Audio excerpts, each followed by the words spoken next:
What's going on, YouTube? What's going on, Kim from LNR? How you doing tonight? Trying to get a few other things set up. There we go. I appreciate you hitting that thumbs up. Let me get this done here.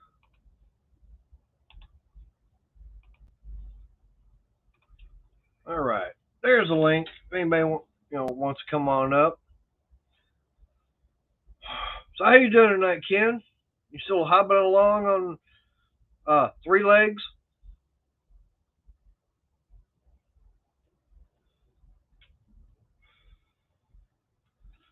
Of course, I know what it's like. I've been on crutches before, a couple of times, and my leg broke. Was on them for a month and a half, and when I sprained my ankle real bad back in high school, that was for about a week and a half, something like that.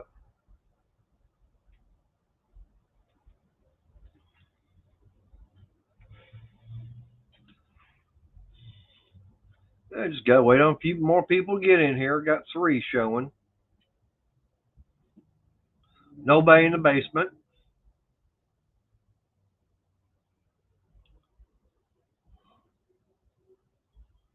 But yep, like the thing shows, got my trike back home. Got it delivered today.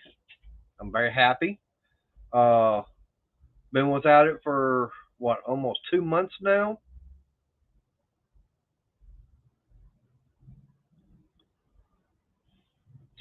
I bet that does. Yeah, it's in there. It should be.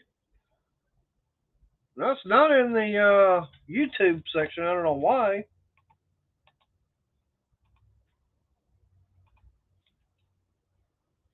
It is now.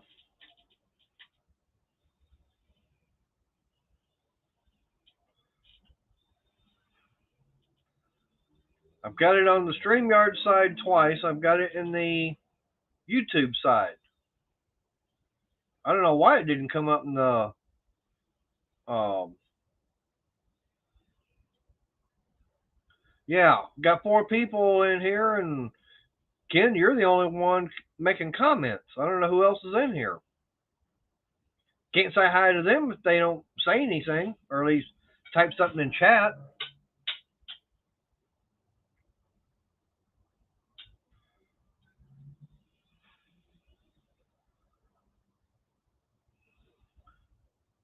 All right, no problem. Not a problem at all. So who else we got out there? I know Ken's there. He's fixing to be popping up here in the panel. Just waiting for him to get his computer and everything all set up and get in.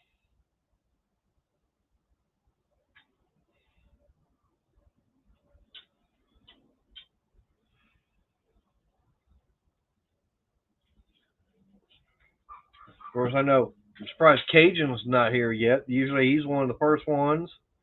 Usually Mike Hodge is, like I said, usually he's the first one to pop up in chat. I guess he's getting slow in that old age of his. Usually I got Shaggy.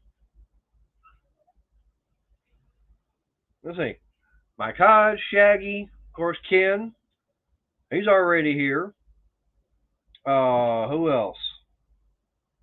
And I got William, Mark C. Usually Juan Pratt. Of course Brandon every now and then. Unfortunately, I get a couple of weird people from Chicago area. Uh-oh. Now I'm getting, haven't had my computer on for a while, so now I'm getting all my notifications wanting to pop up.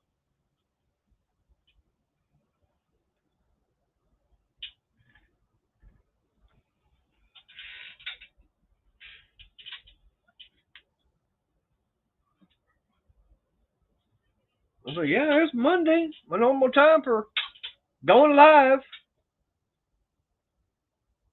And I had, didn't have enough time really to put the notification out there because by the time I get home, because I don't know what time I'm getting off work during the week. That's my only problem.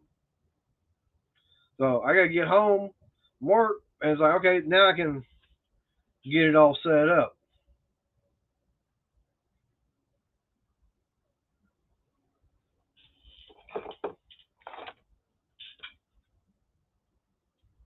So who all we got out there? Look at it. Shows I only got 3. Nobody else wanting to type. Nobody wanting to make a comment. Oh, come on. You got to give me something we can talk about here. Besides the fact I got my trike back.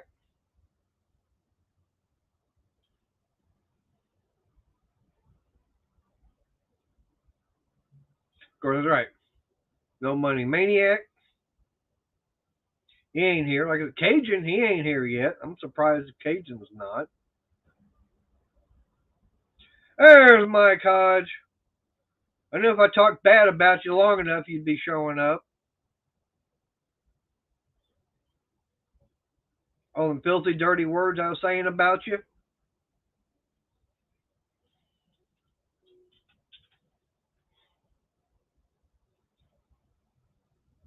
So how's it going today, Mike?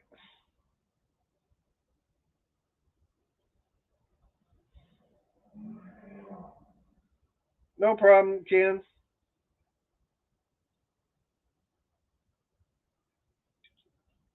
I don't think I'm going anywhere for a while.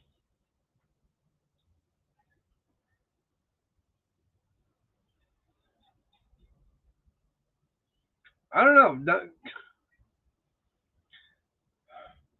Really, Mike? You're not supposed to get them up in the air on the lift and then flip them over. That's causing more damage. They're only supposed to go up in the air like this and stay up in the air. You're not supposed to get them up and then they go blip.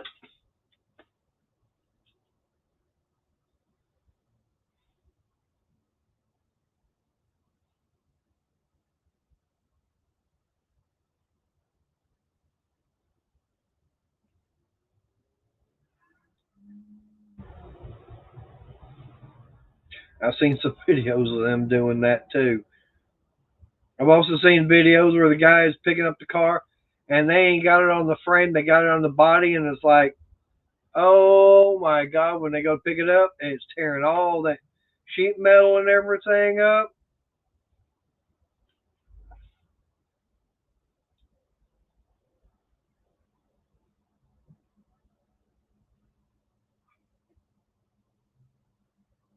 I remember when I used to twist wrenches. Yep, I had a lift, a 2 post with the 4 arms. Loved it. I mean, it made it easy getting cars up in the air. And ones I liked was when it was on like a truck or SUV or something like that. We had the arms that would fold up. We had 2 positions, had the short and the long.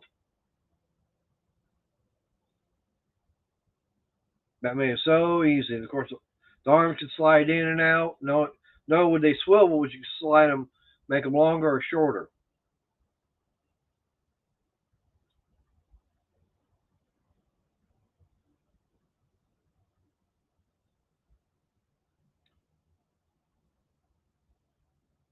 Well, like I said, that 2 post lift, man, those things are so damn nice. If I had the room and the height and everything and a garage and everything, I'd love to have one of those.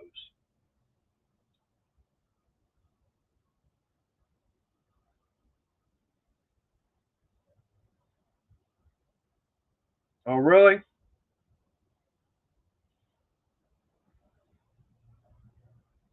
That bad, huh?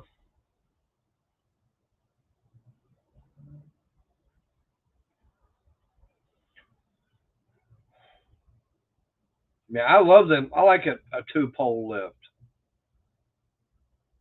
There, Brandon. Yeah, that's right. Small. Yeah, that's right. Get Adam from small town on here. That's usually will show up. Brandon, I got the link out there if you want to pop in.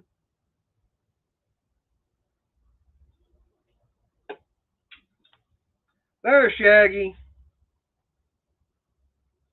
I was wondering where the redheaded stepchild was.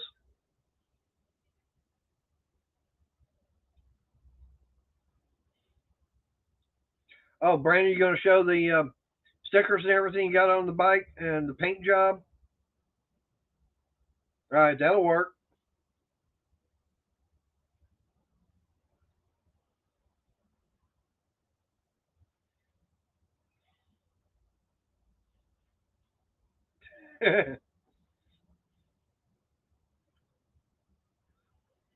So, what kind of hobbies were you arguing about, Shaggy?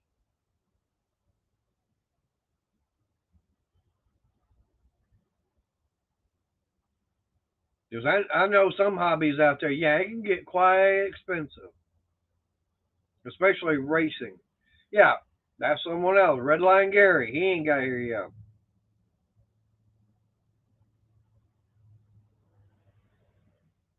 Hey, what's up, Wooden Metal Garage? How you doing? Appreciate you being here. Just kicking back. Got me something good to drink.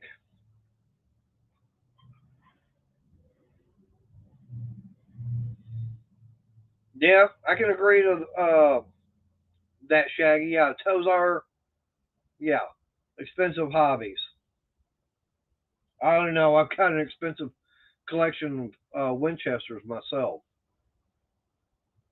and a few others that aren't Winchesters. All right, look at the first one. What's up, What's kid? going on, guys? Just doing some laundry at my parents' house since we put our washer and dryer in the storage unit. Right.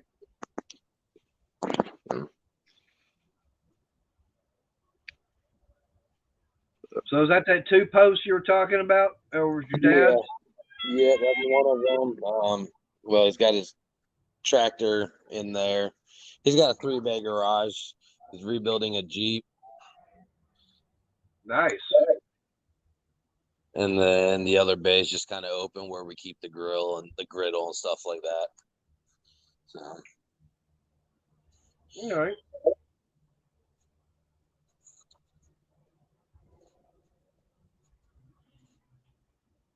Now, so start getting all the stuff come up on my phone. What's going on, Bocce? How you doing, love?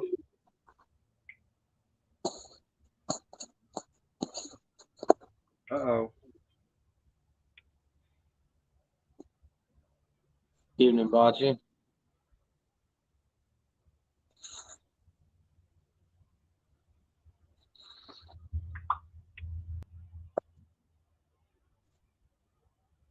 So if I miss some stuff in the chat, it's because I'm on my phone. Yeah.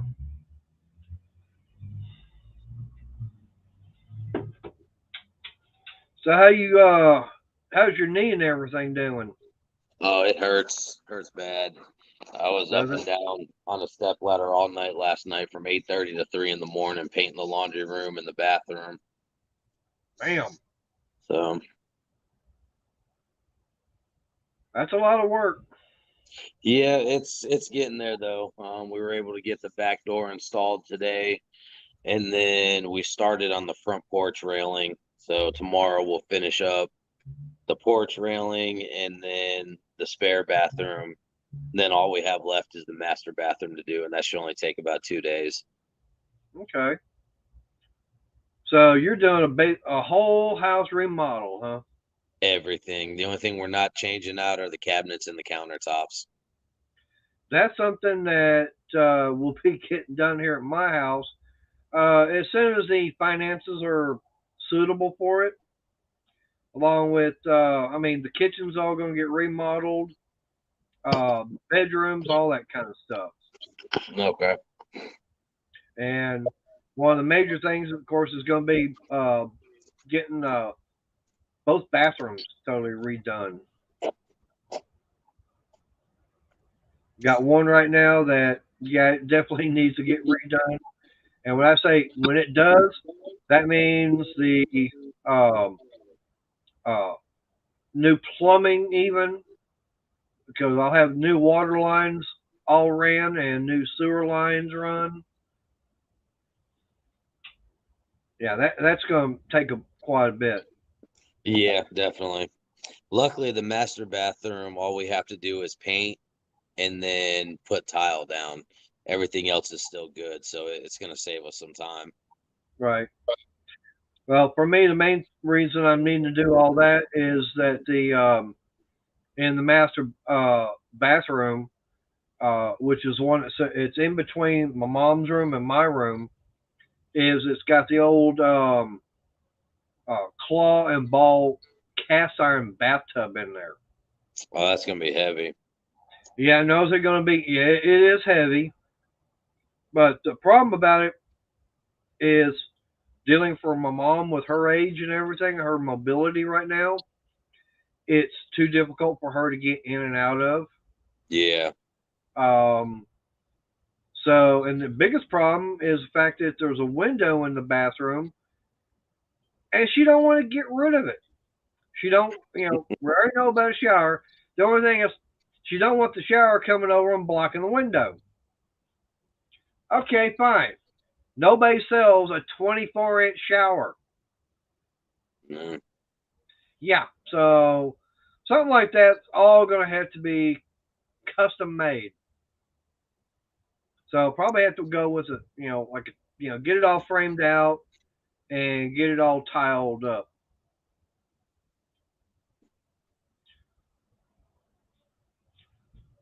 So yeah, that's what's really going to be fun. And then, of course, getting the new sink and everything put in, the drain, same way with the toilet, because I got cast iron pipe up underneath the house, No, okay. and it goes right into the PVC. Yeah, I'll definitely be ready to get this house done and on the market and sold. The realtor saying that the house in the price ranges that we're selling for, they're doing cash offers in 3 to 5 days. So hopefully once it's up, it'll be gone. So where are you going to move to? So we're renting a place here in the same area for about a year, maybe a little longer. It just kind of depends. We're in between ideas of what we want to do. If we end up buying another house, then we're going to stay here for the next 20 years. If Okay. we decide not to buy another house, we're going to rent. My daughter's she just turned 12. So she's got 6 years left until she graduates. Once that happens, we may move out to San Antonio. Okay. So you ain't going to be all that far from me. Nope. No, and that's where her parents are and stuff like that. She's originally from San Antonio. The military Right. brought her out here to North Carolina. So, like I said, we're kind of in between a crossroads of what it is we want to do. So, with the market being as high as it is, it's better to just rent right now until Right. we make up our mind as to what we do. Right. We got 710 in the house. We got Patch of Heaven. How you guys doing? Wooden Metal Garage, how are you doing? Yep.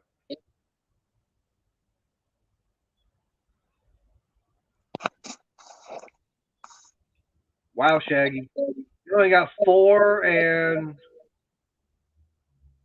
15,000. Wow. Bocce, my mother-in-law lives in New Braunfels. Yep. And actually, the secretary treasurer of the ministry, him and his wife, they live in Canyon Lake. Yeah, so I've only been there one time. That was going on 6 years ago. So it's time for us to go out there again. I'm thinking maybe Right. this next summer I'll be able to take a week or two off and go out. Right. So if I do, I'll definitely swing by and we can at least grab a tamale for lunch or something out that way with you guys. Well, if you're down that way, man, I can tell you of a good place over by Fredericksburg that is they have an excellent hamburger. Okay. And I put it like this. It's right, believe it or not, I, it's no joke. It's basically right next to the Bat Cave. There is Okay. it was an old, uh, the Texas Railway had, back in the, I think, early 1800s, something like that. They built a railway between Fredericksburg and I think San Antonio. And there was one section where they had to build a tunnel. Well, the railroad went a different route. They pulled everything up. Of course, the tunnel was still left. So now it's become a state park, but it's home to, I'd have to go back and double check, but I can't remember the exact number. But there's like thousands of, I think it's red-tailed bats that are there, and every night they come out and they've actually got a viewing platform set up to watch them. Okay. And it's right. I mean, it's literally like where you've got the entrance to the park.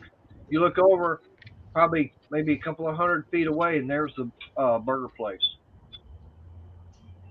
I'll have to check it out when I'm there.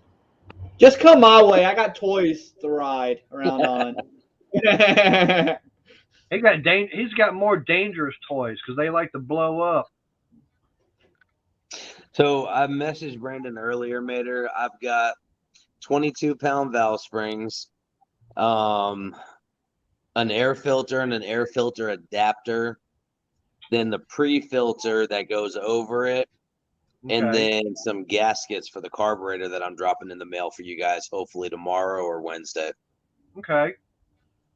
Now, what about something like exhaust?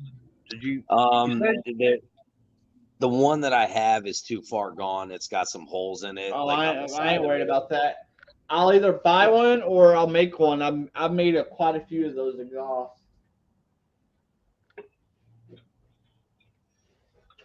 What y'all think of the yes, gas tank, the fake tank? I like that. I only did one stripe on it instead of two. I did one. I don't know why, but it's offside. It's to the side a little. I don't look all that bad. No, it looks pretty good. And then I'll add some decals to it, and then I already got Adam's decal I made up for him to go on here. I saw that. It looks pretty good. Yep, I like that. It shows up real good on the paint. Yep. Yeah, Bocce, yeah, Lockhart. There's what, two supposed to be some of the best barbecue places down there. I can't remember the name of them. Was it Blacks? The Blacks Barbecue, I think.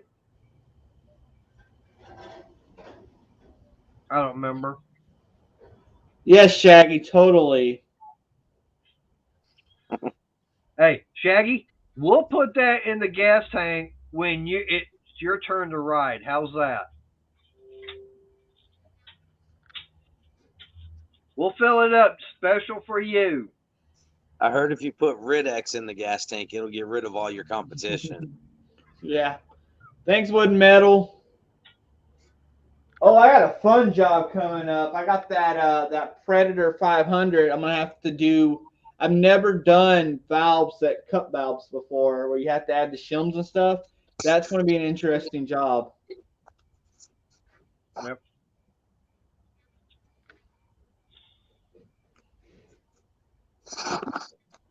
That's that one you were still having problems with, or a different one?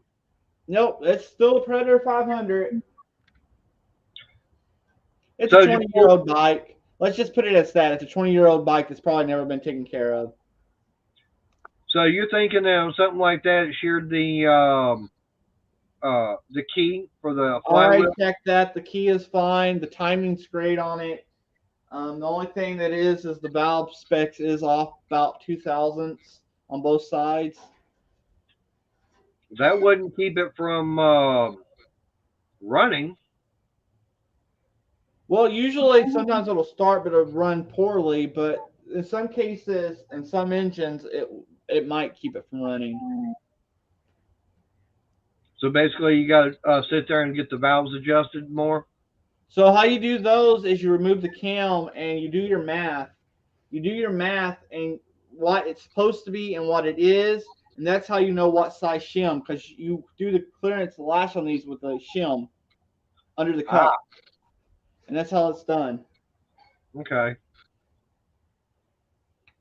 So there's no manual adjustment for it. No. Okay. That's how a lot of these, from what I understand, what a lot of these sports style bikes are made like that. I don't know if there's a plus side to it or what, but from what I understand, that's what most of them are like that. And you say it won't start on ether, right? Nope, it won't start on anything, and it's got spark. Hey, Bocce, you take it easy. Appreciate you being here. Have a good night, Bocce. Yep. Crystal and I need to take another trip down that way.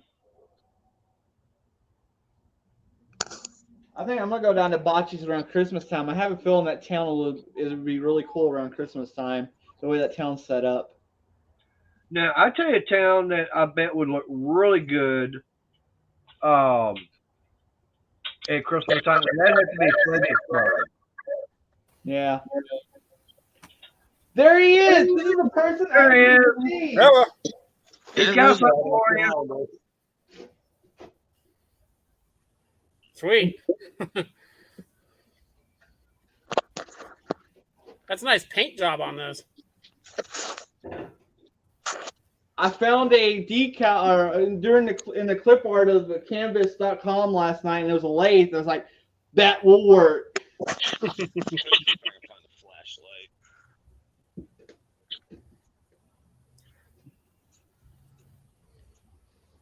Did you paint the fender and the fuel tank? Yep. I only did one race stripe on the fake tank. I call it a fake tank instead of a fuel tank because it's fake.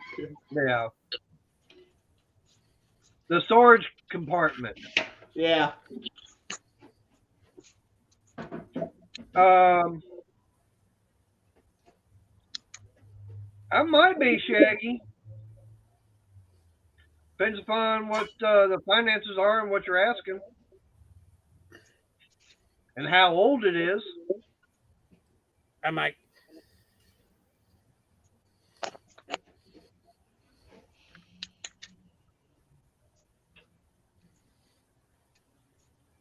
Hey, Adam, hey, I know Brandon's already said it, but I want to say, hey, I appreciate all the help you've done on this mini bike. No problem. Brandon, can you see that tractor? Oh man, it's a Speed X. I love those things. My mom bought that for my dad for $150 off Facebook Marketplace. Oh wow. Damn. So I'm looking forward to helping him tear it apart. He's got I hear the old some of the Polar rear end motor that parts are came hard on to it as find well. for it, but there's a lot of people that's good at making those. That helps remake some of those parts for those. What's up, Breezy? I think Briggs is here.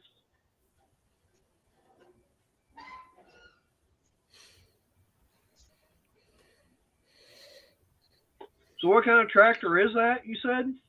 It's a SpeedX. It came with a plow and a little brush hog. I guess they're garden tractors. Yeah, they're just tiny garden tractors. Actually, my Kubota is probably about the same size of it, really, though. Yeah, I don't know much about them. I know it came with a Robin motor in it and then the original Kohler. Yeah, I'd rebuild that original Kohler because you're going to have a lot more torque in that original Kohler. That's what the engine. plans were. Yeah. So, and then that's his big tractor. Nope. Those are nice. And he's got 8 acres of land out here, so He bought it when he was building the house and stuff like that. He uses it for brush cutting and whatnot. So what model is that one? This one is D160. Okay. Uh-uh. That's what I'm lucky to be that's sitting on it almost right like now. what I'm looking for right now. I've been checking with a couple of the tractor dealerships around me, and right now it's like the prices that they're telling me. Was like, wow, I did not realize how expensive one of those little tractors, subcompact tractors, are. Yeah, my buddy and I were looking at one for the hunting club. I'm not going to be able to do anything with it though, so he may buy one, but they're pretty expensive. Yeah. Yeah.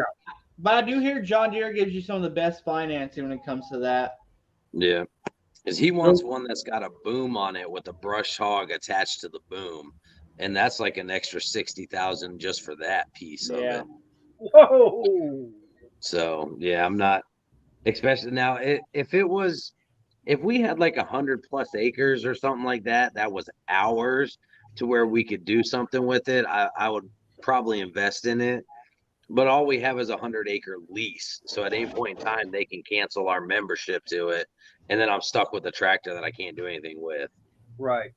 And it's like right now with everything that I've got around here that I'm wanting to do, that little tractor with the front end loader, the belly mower deck with the 3-point and a PTO on it. Yes. Having something like that and a post hole digger, that would be perfect because I've got a lot of fencing I want to get done. So that's why I need the post hole digger. I could use it for doing mowing with. And on top of that, I could use that front end loader for leveling out the ground because it'd be nice to get my driveways fixed, get rid of the gravel I've got, get all that picked up and gotten rid of, and get everything set up that way I can put in a concrete driveway. Okay. What's going on, Gary? Hey, Gary. What's up, Gary? But yeah, the one that I was looking at, I contacted John Deere, and I think they were telling me I was be looking at one for $22,900, but that was for a 3-cylinder diesel. Here comes Cajun. He finally woke up from his nap. What's up, guys?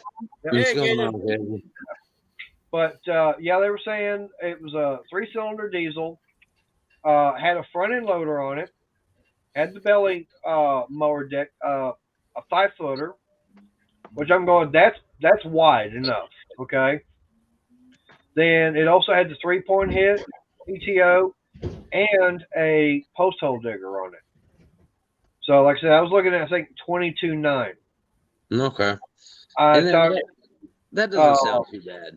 No, now I did talk to New Holland or Ford, whatever you want to call them, and he said that he's got one sitting there. It's got the belly deck and everything. He's waiting for the front end loader to come in for it. Now to add a post hole digger for it, yeah, I'm looking probably about the same kind of price as that John Deere. Hey guys, I was gonna paint that frame black, but I think I might just repaint it this color that it was. Kind of shows up good with the red. Could always go blue. Eh. Hey, Brandon. What's I going know. on? Hey, paint it the Harbor Freight green. Ugh. Hey, Power Stroke Jude would love that.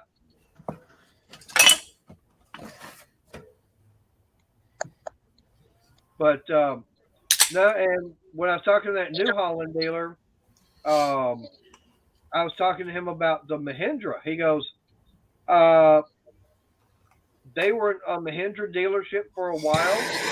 I would And recommend those. I've he used said one. that customer service and everything was horrible as far as getting parts and service and warranty on things. That's why they're no longer a Mahindra dealer. He said they Not might have very good good. tractors, but getting parts and service, he said it wasn't worth it.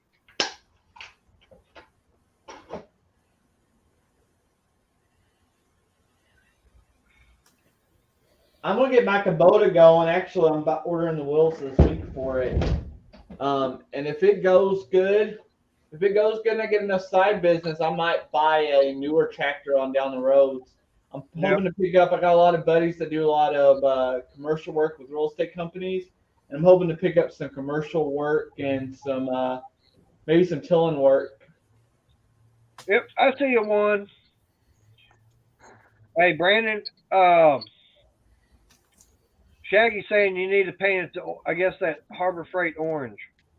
Oh no. Oh no, man, y'all got terrible color schemes. You're never allowed to work in a hot rod shop. Neither one of you all. No, Neither the Gator color or not is maybe Shaggy. white or black, and that's about it. Yeah. Yeah, you can go black. I was gonna go black, but this tan also looks kind of good with this red. I was surprised. Well, I got a black toolbox, but my Hi, Jamie. side locker and end locker are both red, so they look good that way. What's going on, Jamie? What's up, Jamie? How you doing, girl?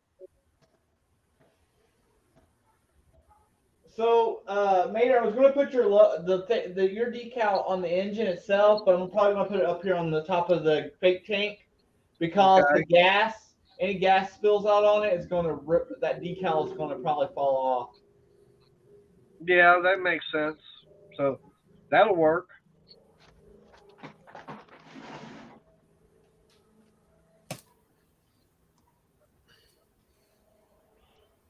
So, did you get a chance to get that engine fired up?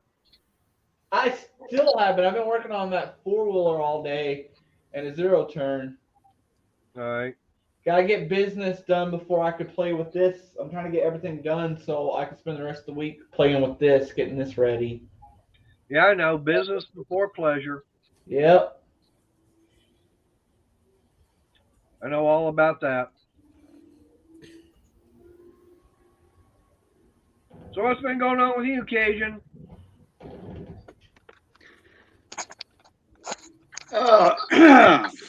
Not a whole lot. Still dealing with that tooth a little bit. How are you? Yeah, I ate some of them sweet tart, some little round ones. They're not hard, they're the chewy ones. I'm getting my tooth hurting just thinking about that. Oh, so yeah, boy. Hey, Brandon, it don't hurt mine thinking about them. Yeah. It only hurts that one that's cracked in half.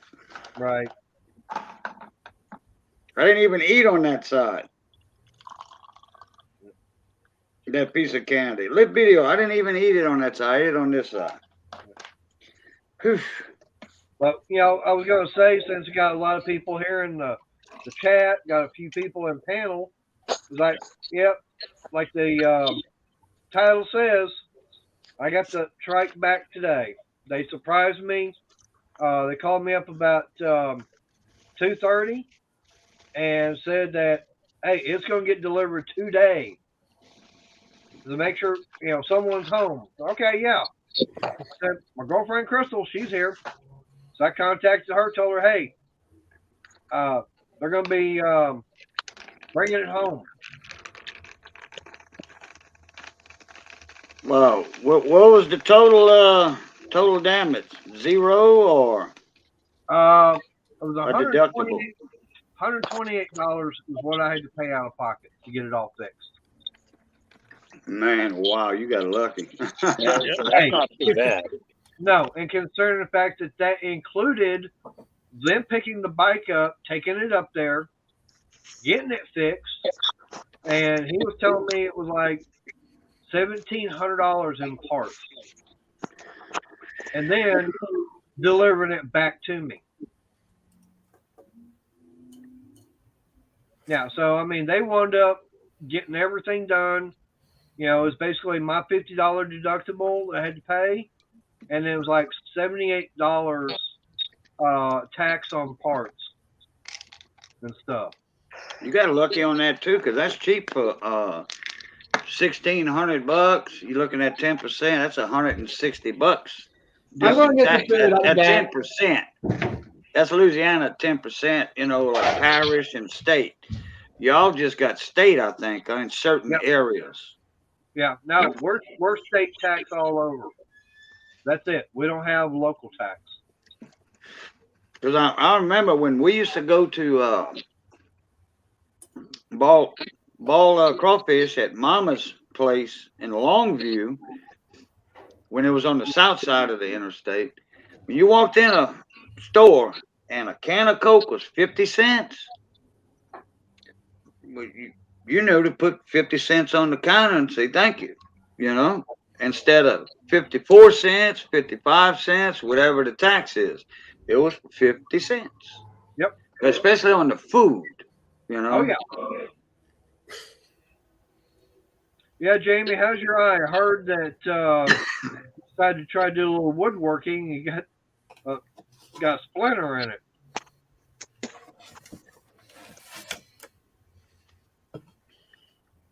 That's something I forgot to ask. Yeah, you were there in the panel when she was in, weren't you? Yeah, but she didn't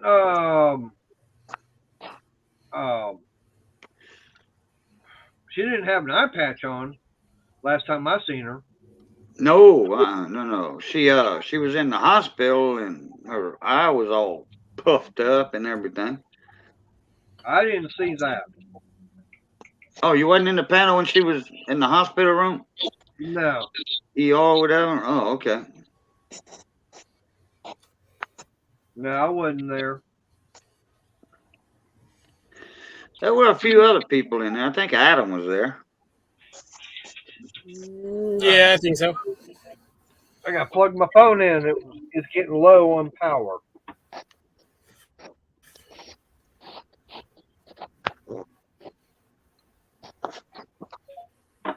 Oh. But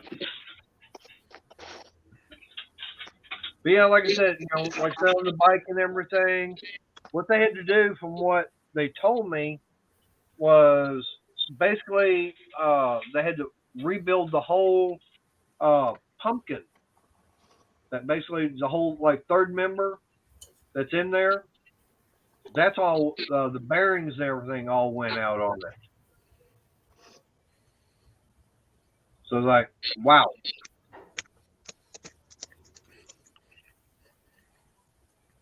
Like, okay, fine.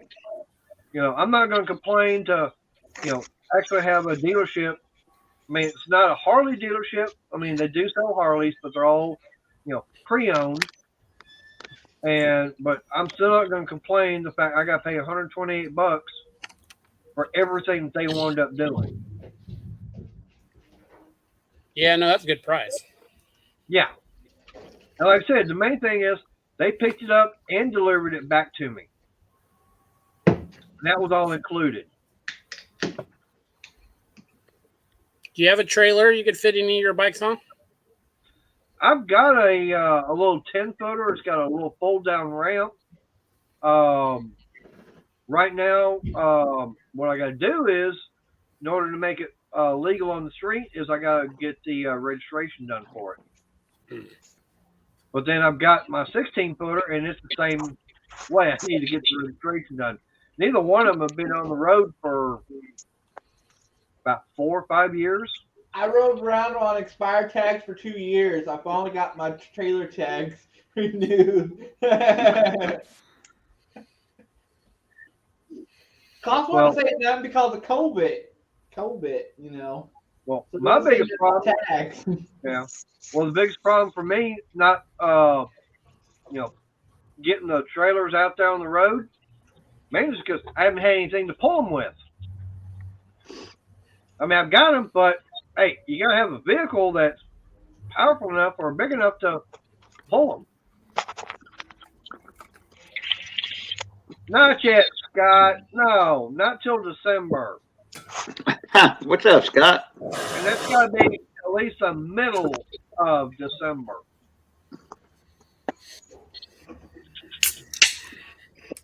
If you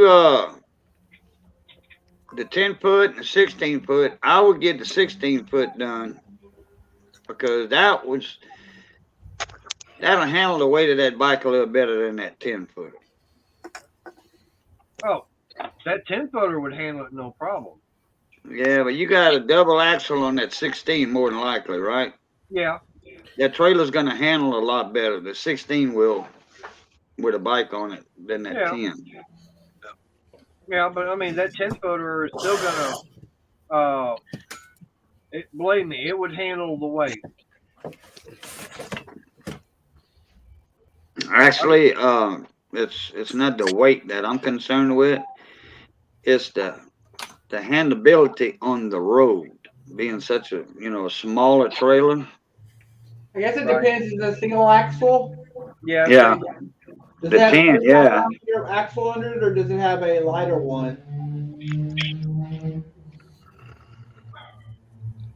I think that that trailer can, if I'm not mistaken, that's like a 1-ton trailer. Have they been cracking down on home-built trailers in your guys' area?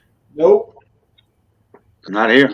They've got crazy here. You have to bring the receipts for all the materials you use to build the trailer, and it's getting bad.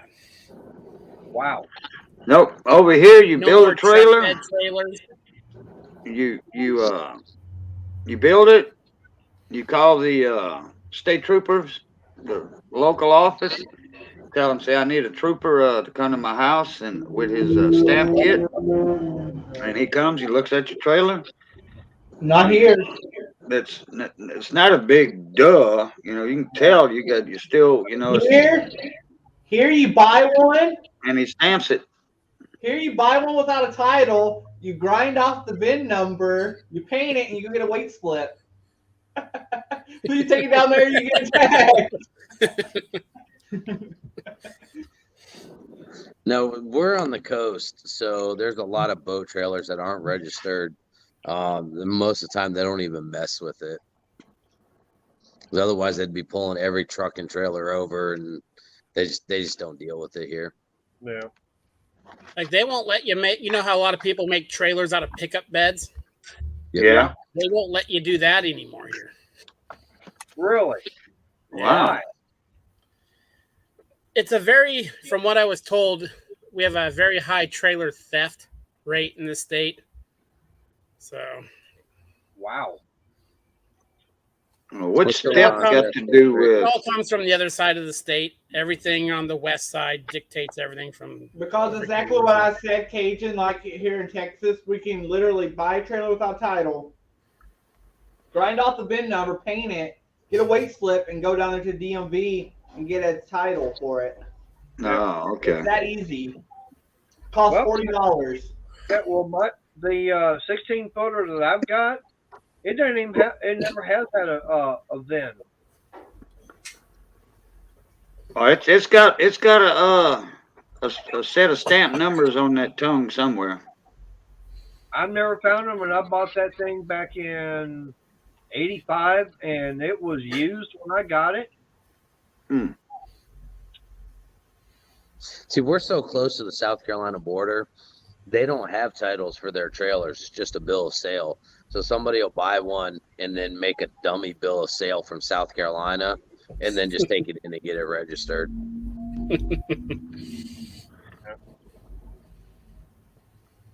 No, I haven't seen Mill Creek Fab Shop. I'm going to have to watch that one. That sounds like a good one, Wood Metal.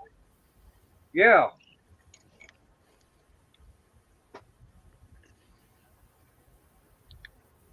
I have to take a look at that. I think I think my 16-footer trailer is the first trailer I ever bought brand new, fully brand new. Went out $1,300 brand new at the dealership.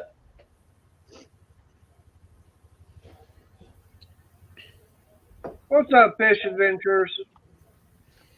Well, I know for me, once I get that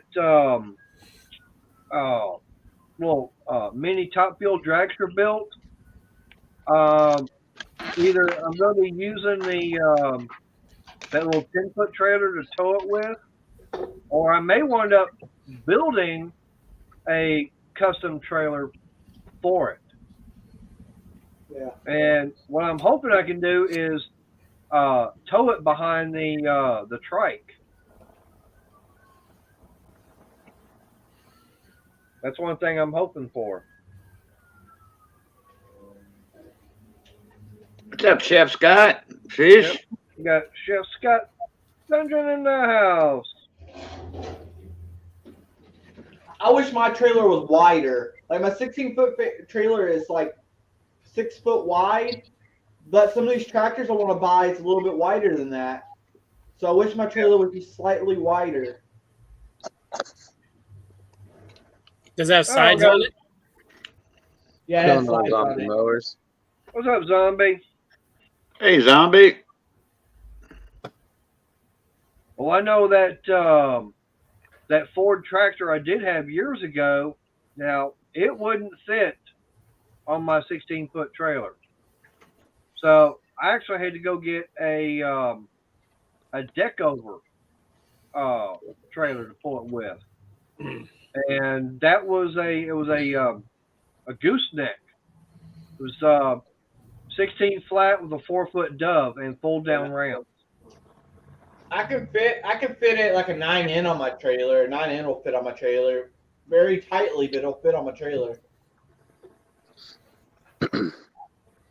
I think a 9N would fit on my 16-footer.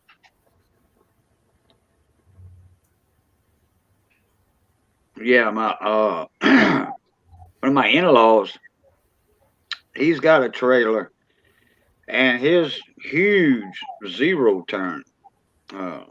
He's got a big X mark, and it barely fits on his trailer. Well, I know that 16-footer that I've got, we actually got that for taking the race car out to the track. So, I mean, I put that first race car on there, and that was a 66 Chrysler New Yorker, 4-door. And they say, big old gunboat. And then the second car, of course, was that 70 Charger I had. No problem. What's up, David Carlisle? What's up, David Carlisle?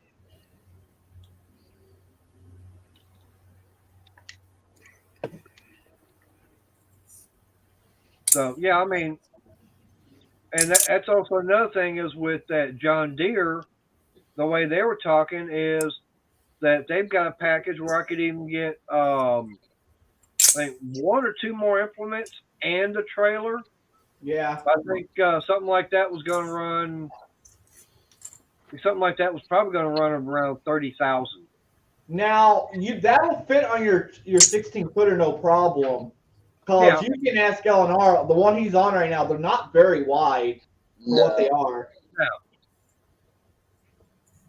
So that's what I'm thinking is like, I'd have no problem, say if I just got that one or if I went through New Holland.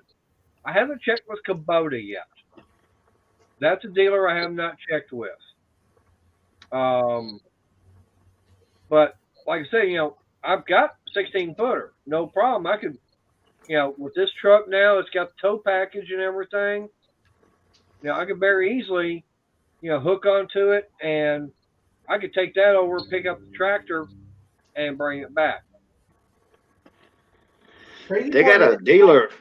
They got a dealer down here called Henderson Implement, which is a tractor dealer. They got one in Jennings. They got like 4. 4 dealerships within, I want to say, 100 miles radius. And they handle the Coyote, which is kind of a spin-off of the Kubota. Okay.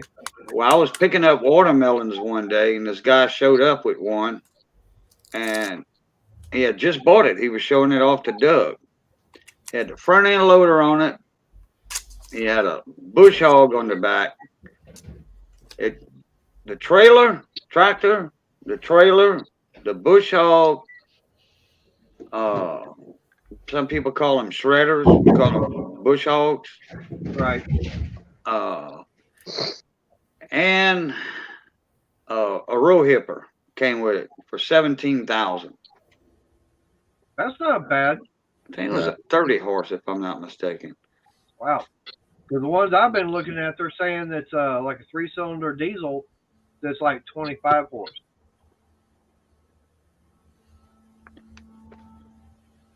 The Coyotes, like I said, they cheaper than the Kubotas, and a lot of the parts fit.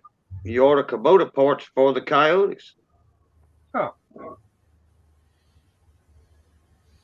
I need to upgrade my tractor soon. What kind of tractor you got? It's a 2-cylinder. It's Japanese. Oh. So it run on fried rice, huh? Fried rice? No, that's Chinese. Oh, it run on Japanese sake. build good tractors and stuff. Runs on sushi or sake. Yeah, sake.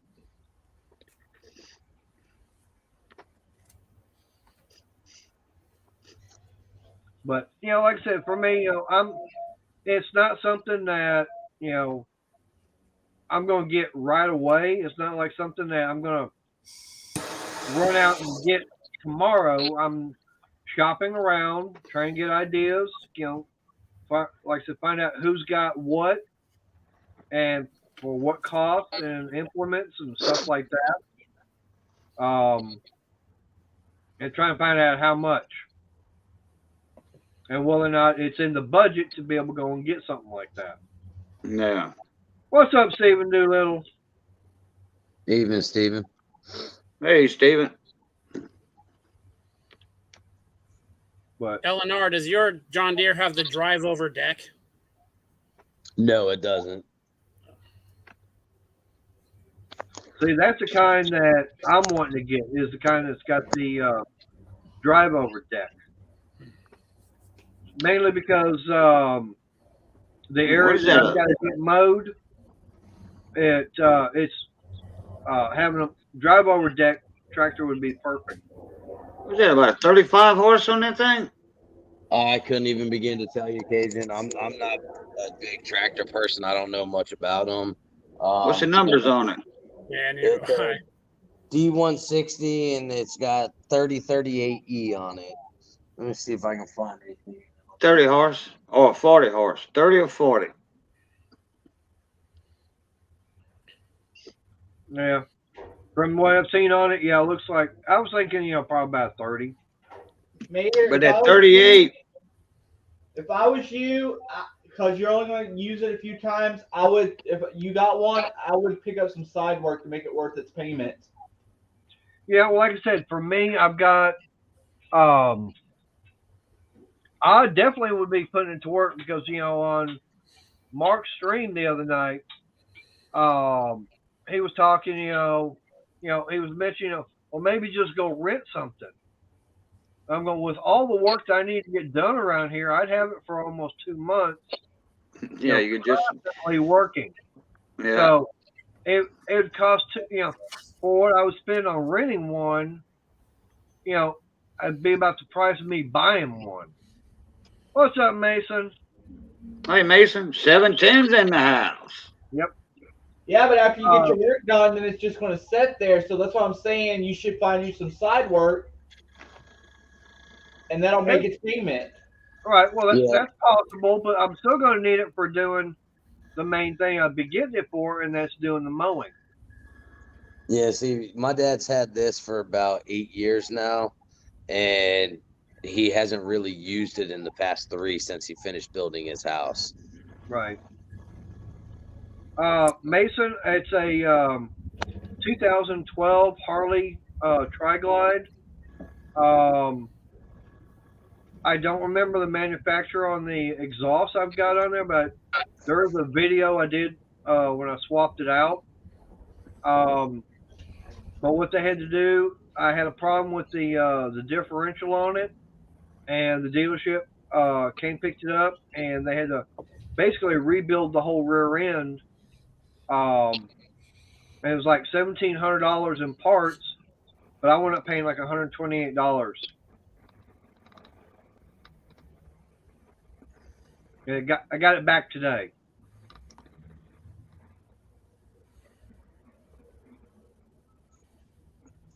But Okay, that 3038 is like I was saying, either 30 or 40, but it's 38 horse. I figured that you see that's the 30 series, and then when you get the bigger horsepower, then the last two numbers change. Like you can get a 30, 38, a 30, 48, or 50, or what have you. I don't know there's steps on that, but most of the time it's 10 horsepower upgrade. Okay. You know. Yeah, like I said, I don't know much about tractors. Growing Is up that in the a E? military family, Is that the E series? No, a D160. No, I don't have 30, 38 E. Yes, it does. 30, Oh, 38. okay, that's the E series. Okay. But yeah, growing up in a military family, we always moved around every 3 to 6 years. So we never had stuff like this growing up. You know, same thing with like maintenance. Working on this house, I've learned so much because when growing up, we would always call base maintenance and they would come out and fix whatever was wrong with the house. So Right. this is kind of like a learning experience and whatnot. Right. No, Mason, it's not Reinhardt. Like I said, right off the top of my head, I don't remember. Take It care, was a David. pair of slip-ons that I picked up at my local shop that I deal with the most, and they were used for $150. Yeah, because the fact they're brand new, they're I think about $380. So I paid like $150 for a pair of $380 slip-on mufflers. Mr. Money Maniacs is in the house. Yeah, Money.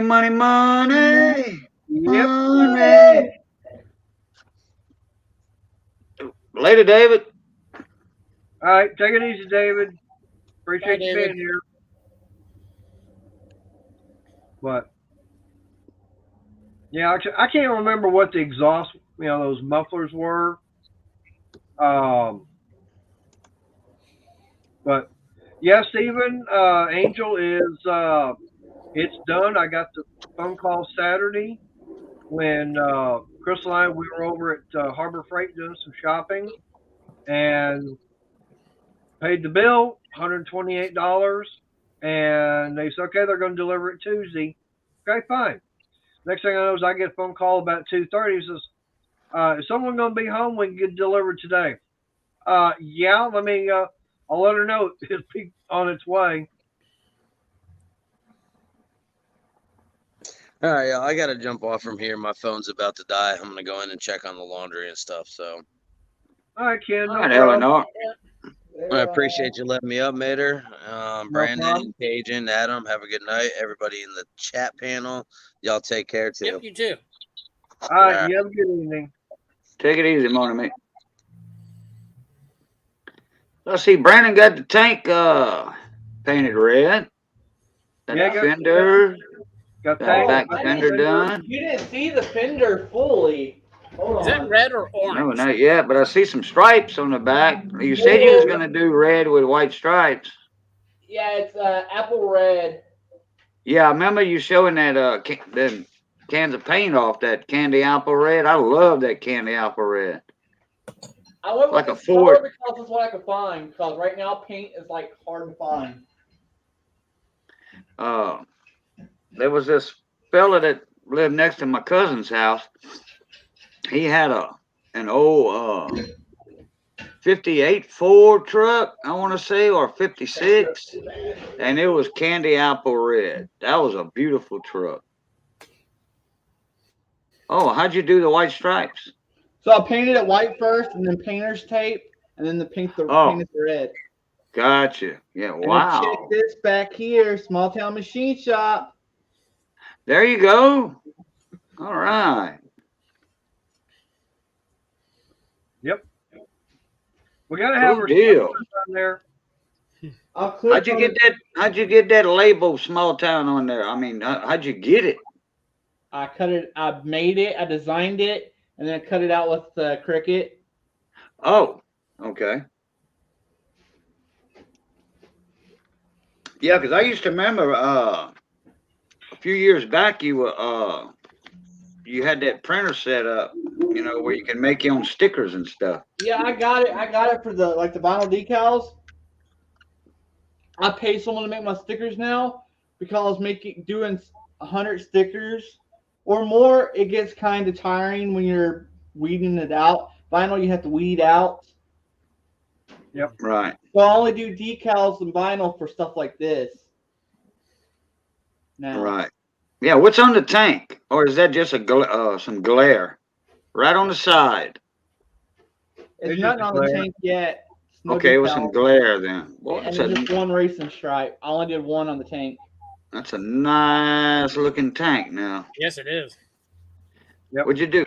Is that stripe center or a little off center? It's off center. I thought so. Just a little bit.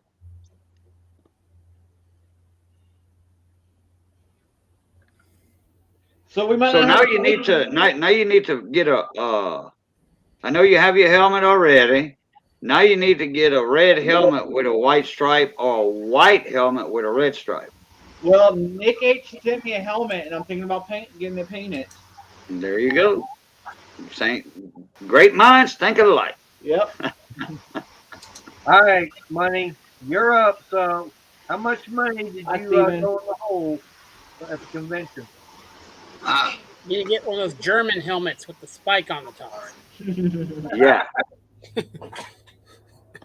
Yeah, put a swastika on the side get the front nameplate and everything. Maybe now just trying to get it kicked out of the race. Yeah, put the swastika on that.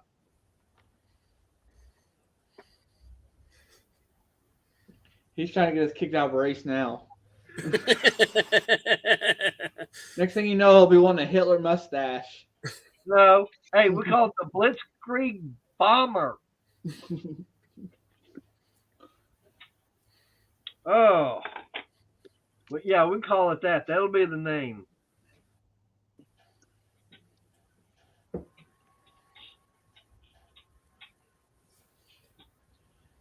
Hey, Brandon, do you think we'll let her pick her own number?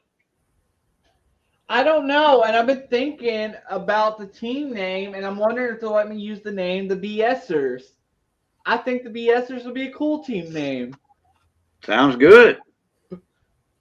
Well, if they let us pick the number, I say 109. We have, if it's going to be, we have like a Messerschmitt BF 109. Or 309. No. Phantom 309. No, because if they let us do 109, like I said, it'd be a BF 109. All right, sorry about that, everybody. Miss Money was yapping with me real quick. Hi. Hello. And no, that $100 bill is not for sale. So, honey, the other day. He'll need the money soon. He's trying to buy a tractor. He'll sell it soon. He said the $100 bill is not for sale. But, I mean, I've got a bunch of pretties. Hang on, there's more pretties. Hang on. I got extra pretty. Let me get more pretty. Hang on. Here's another tray of pretty. I even got silver pew-pews. I mean, I've got pretties. So you went in the hole big time, huh? What? Hang on. Like I said, need to find out how much money did you lose.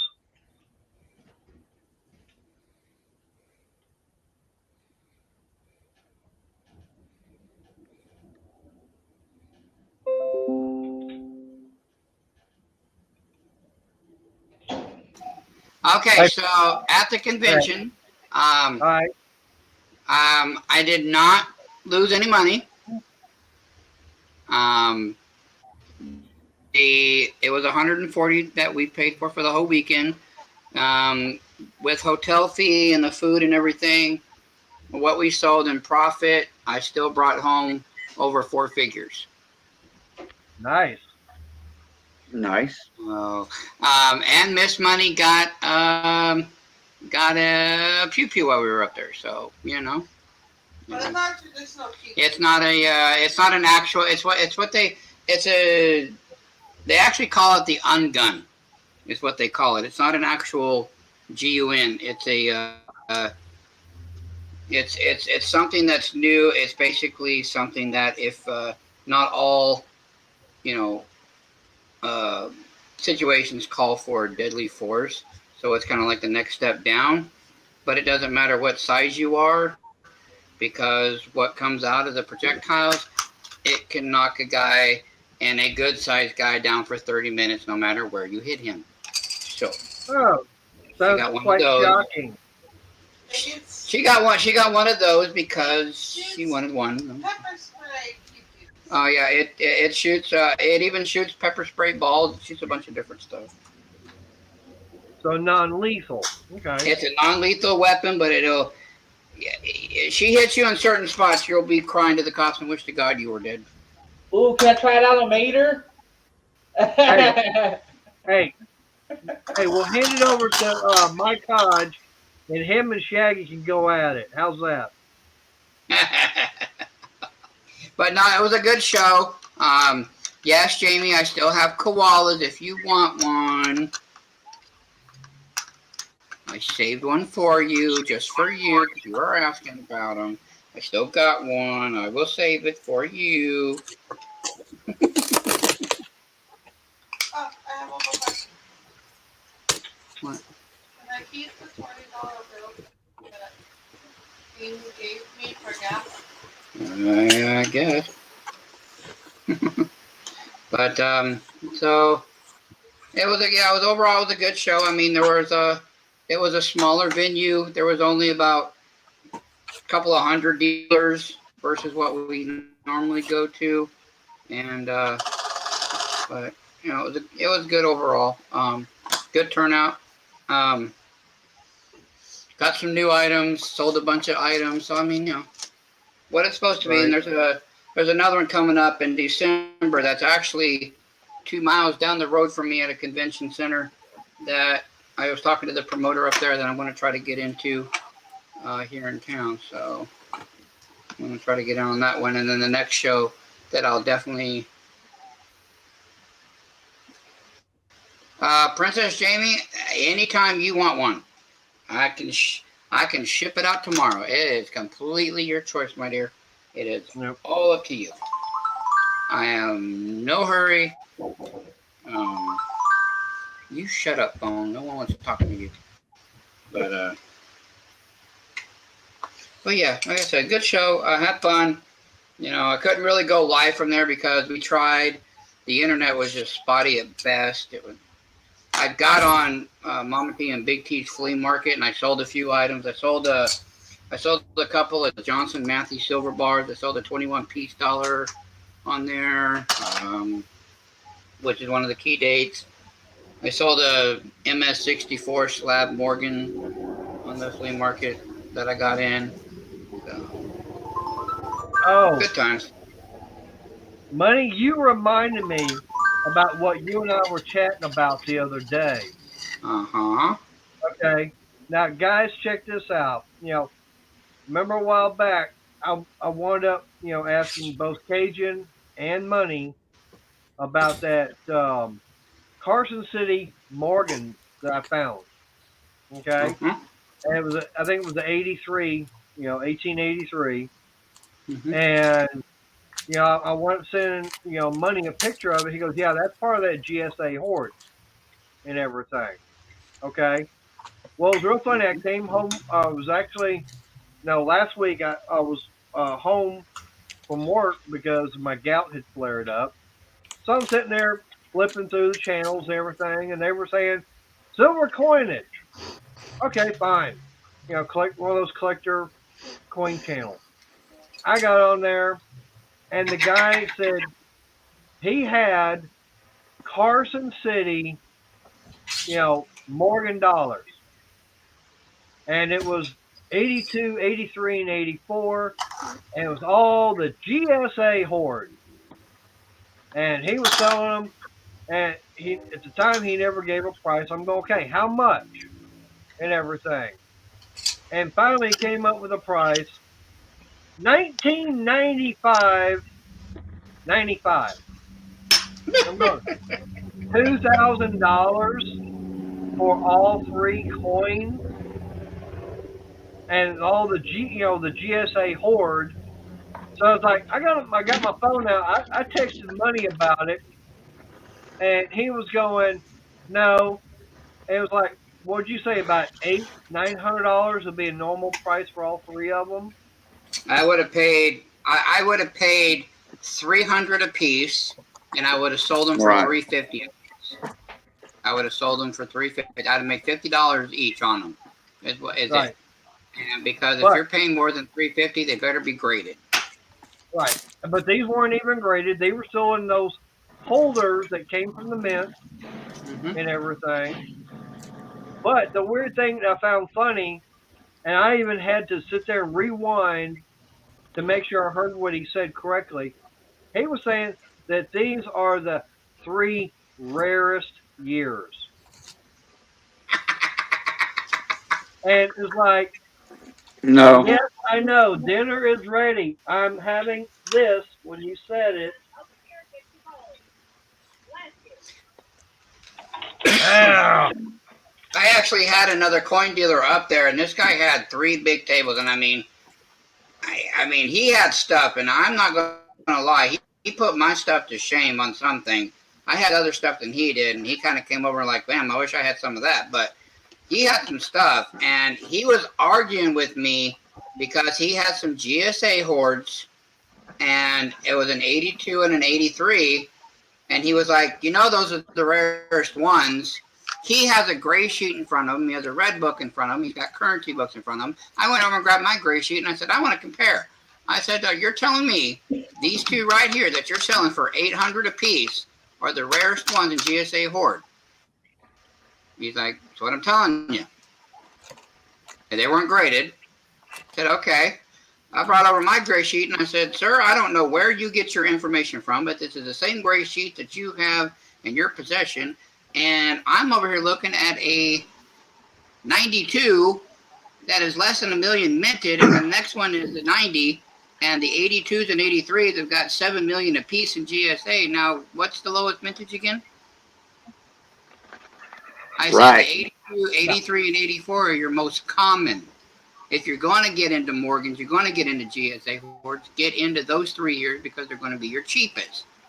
I don't know what. Yeah, he had them in the box and everything, $800. He said, I've had them for a couple of years. I said, yeah, you're going to have them for another 20 years at that price. Right. I couldn't buy anything. The only thing I bought off the guy only because I wanted it so bad. And I'm going to make a video on this because there's just some, like when you go to conventions, whether it's gun, knife, tool convention, coin convention. I don't give a what convention you go to. There's usually a respectable thing with a dealer for dealer pricing. You pretty much, if they need something, you kind of give them a break on it. Yeah, y'all work together. Right here, it's a 2-ounce Kookaburra. I should get to the 2-ounce. There, a 2-ounce Kookaburra. And I overspent on this, and I know I did, but I just wanted the damn thing. I got this for $100, and that was dealer to dealer price. wow. Yeah. The only reason I wanted it because I want to send it off. That's why I wanted it. All right. So what would be the normal price on something like that be? A normal dealer to dealer price would be about $70.35 an ounce. Normally, now the 2 ounces do carry a little bit of a premium. So if you would have said 80, that would have been fair. Because normally retail, if I were to sell it the way it is, 90 is a fair price. Anything over 90, you're just ripping people off at that point. And I knew Right. going into it what I was doing, but I wanted it to get graded. So I went ahead and grabbed it, knowing that it was. Yeah, I mean, he had stuff like I did, but he just could not. He would not come down off of anything. I'm just drove me crazy. And then I had a coin guy next to me. While he was a coin and collectible, he had some ammo, he had some other stuff, and he had some silver. Me and him were going back and forth all weekend.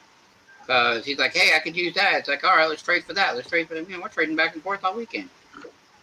So it just fathoms me of how there's so little etiquette left in the convention world anymore. It drives me Well, crazy. money, like I was saying, I couldn't believe the fact that that guy on that show, he was trying to say that the 82, 83, and 84 were the most or they were the most rarest Mm-hmm. of all of them. Nah.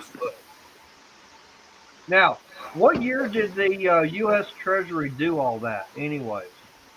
Do what? Find them and release them. Well, they had them. Saying that The GSA had bags and bags and bags and bags and bags and bags of silver dollar in loose in bags. Right.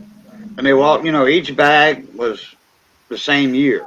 Like if you had a 1883 CC, well, every dollar in that bag was 1883 CC. Back in when was it? Late 60s. you gonna be the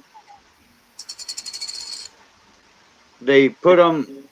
The workers put them in those boxes, and they labeled them uncirculated silver dollars. Some of them were labeled silver dollar.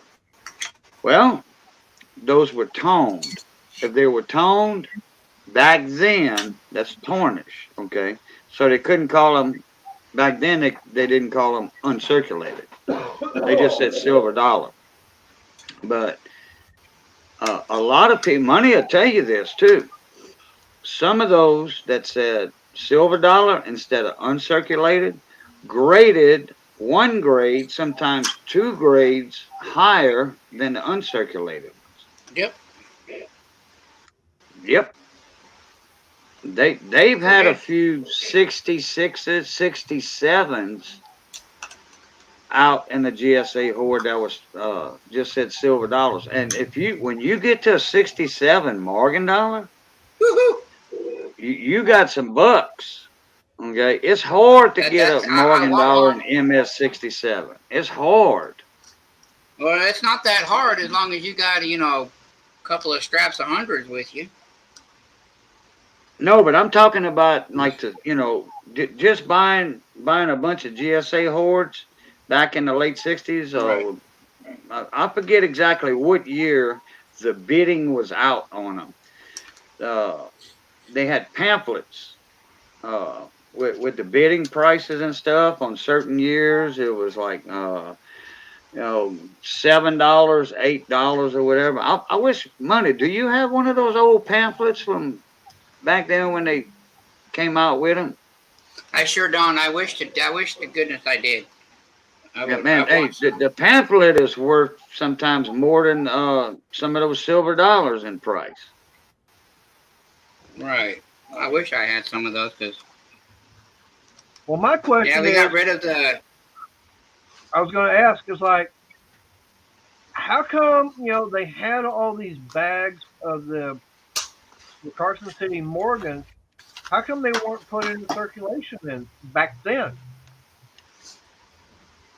Well, in 1921, it was a huge horde. Okay. And that was to back up the money. They were just in bags. They wasn't in GSA boxes or anything back then in the Treasury's vault. That was the silver that was back in the dollars. I know, but what I'm saying is, Okay, if the Carson City Mint, they minted them, how come they didn't put them in circulation? Why did they save them? Why did they just put Oh, them they out for were in fun? circulation. They had certain, yeah, a lot of the years were in circulation. These were just the leftovers. I know, but that's what I'm saying. How come they didn't get put into circulation A Okay, lot of them basically, weren't. it's the same. To break it down for you, it's the same thing as your $100 bill. Their runs were very low. Why? Because even back in the '60s, how many people in the world in the '60s were carrying around $100 bills? Not many. Okay, well, then? the Right. same thing as back in the late 1800s, early 1900s. If you were carrying around a silver dollar in your pocket, you're little better than blue collar at that point. So there Yeah. wasn't Right. many people. They were carrying around the Buffalo nickels, the Merc dimes, the barber quarters. That's what they were carrying around. The wheat pennies, the Indian head. That's what they were carrying. That's why there's so many of those. But they minted so many of them that they just put them in bags and put them away just in case they needed them. And then they realized they didn't need them. So the GSA decided to put them in these holders. And when they put them in these holders, because of the condition they were in, the collector market skyrocketed on them, and that's why they're so sought after today. Especially the CCs. Right. Oh man, come I just realized I've got the food. I don't have anything to wash it down with. I'll be right back. whoops. But yeah, like I said, show was good. Sold a bunch, got some new stuff. Had to come home and paperwork was hell. Sent out my packages today. Did a couple of trades, so I got some Silver Eagles coming in from Armando. They're in the mail. So just trying to get the inventory back up here a little bit for the show in December. Right now is what I'm working on, and that's why I bought this. I just got that coin thing you saw earlier. I was putting the rounds in with this stuff. Yeah, I just want to organize capsules. the silver. Yeah, I want to organize the. I'm not putting all silver in it. I'm just putting the government-backed 1 ounces in there. So your kookaburras, koalas, pandas, wedge-tails, maple leaves, eagles, anything that's got a numeric value on it. So anything government-backed, I'm gonna put in there. Anything non-government-backed is gonna go in here. Well, except for these. These are 2 ounces, but I can't fit them in that zone. But this is a Johnson Matthey 1 ounce bar. I got a couple of those. I'm gonna put some. This is gonna be the generic bin eventually, and then I've got a 1/2 ounce silver bin that I'm working on. Just trying to organize it a little bit so when I go to sell, it's more organized. Well, what you got coming up in the next couple of days there, Chef Scott?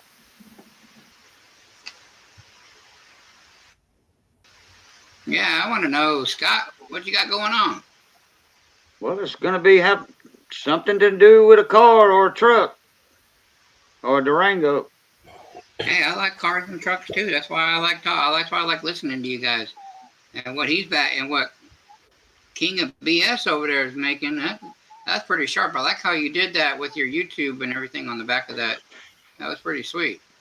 On that fender? Yeah. Hey, Yeah, put that fender, that was freaking sweet. Set that fender back up on there. That small engine, Brandon? that was tight. I like that. Up on the thing right here? I looked at that. I like, oh, look at that.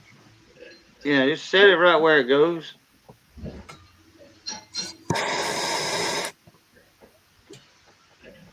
Adam, I love the lighter.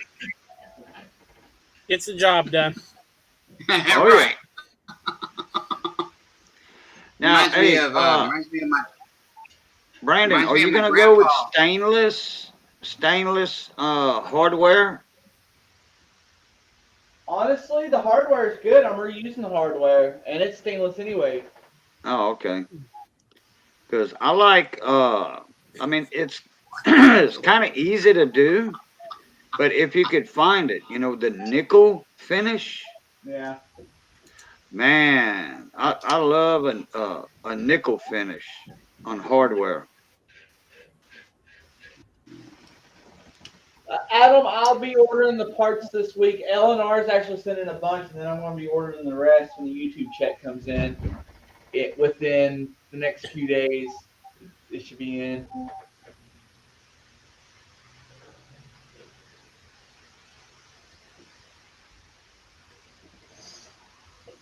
Man, it takes Mater a long time to go get a drink.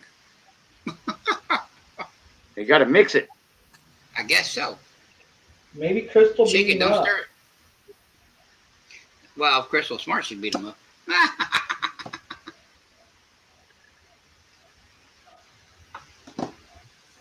Oh, he's doing a 7.3 power stroke swap. Look, 10 million mile engine.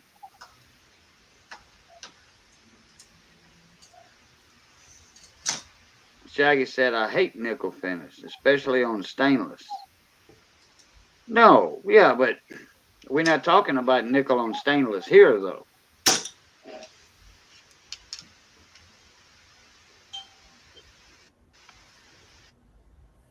I like stainless. You know, it's not a real bright hardware on certain things. But like on boats, like, you know, Lafitte skiffs, front boats and stuff, yeah, you want stainless. You sure do. You don't want that salt air and salt water rusting out your hardware, and all of a sudden you get one of your skimmers drop off and tear up a bunch of stuff.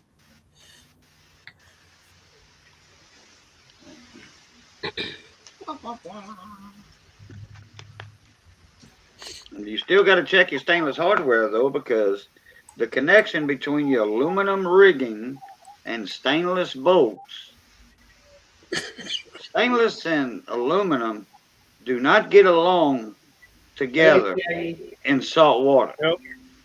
Hey, Adam, I can't remember, but when Mater gets back, he actually saw a full kit pretty cheap.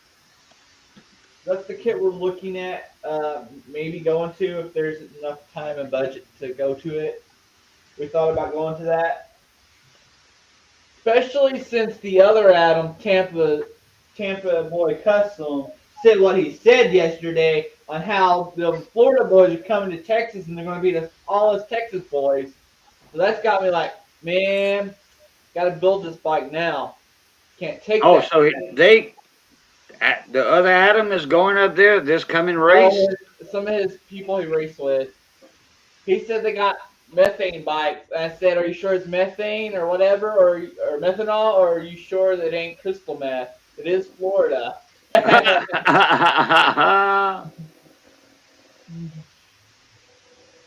Got a jacked up F-350 that has a 6.0 in it. Taking a 7.3 power stroke out of another stroke and putting in that one. Okay. Oh, my famous train.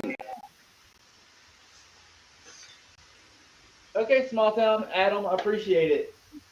Yep, no Yeah, problem. it's funny, Cajun. I know you're muted, but it's funny.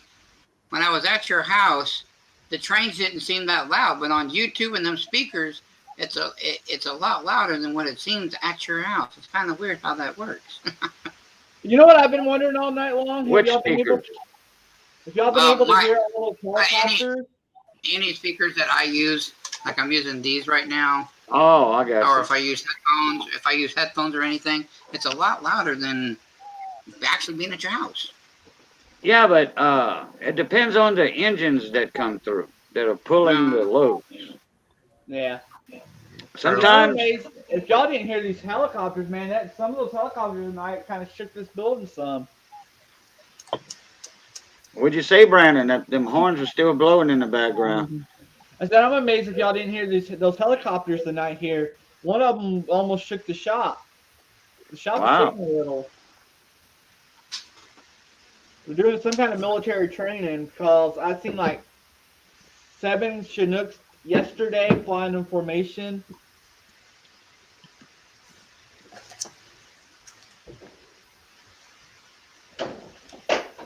Yes, some of those engines, their horns are not loud, or the engineers, they're not blowing them that loud because they know it's nighttime. This is a highway. They got the guards and the lights, crossing the road.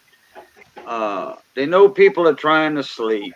Some of the engineers, they think, all right, if I got to be up this late at night, 2 in the morning, I'm waking everybody up, that live next to the tracks.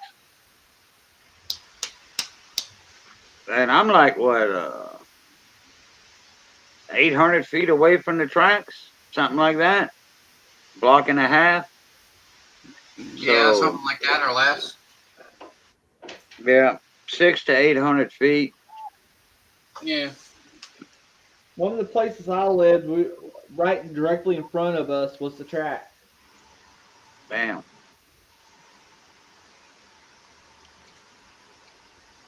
Did you crush What a lot of is coins underneath the tires?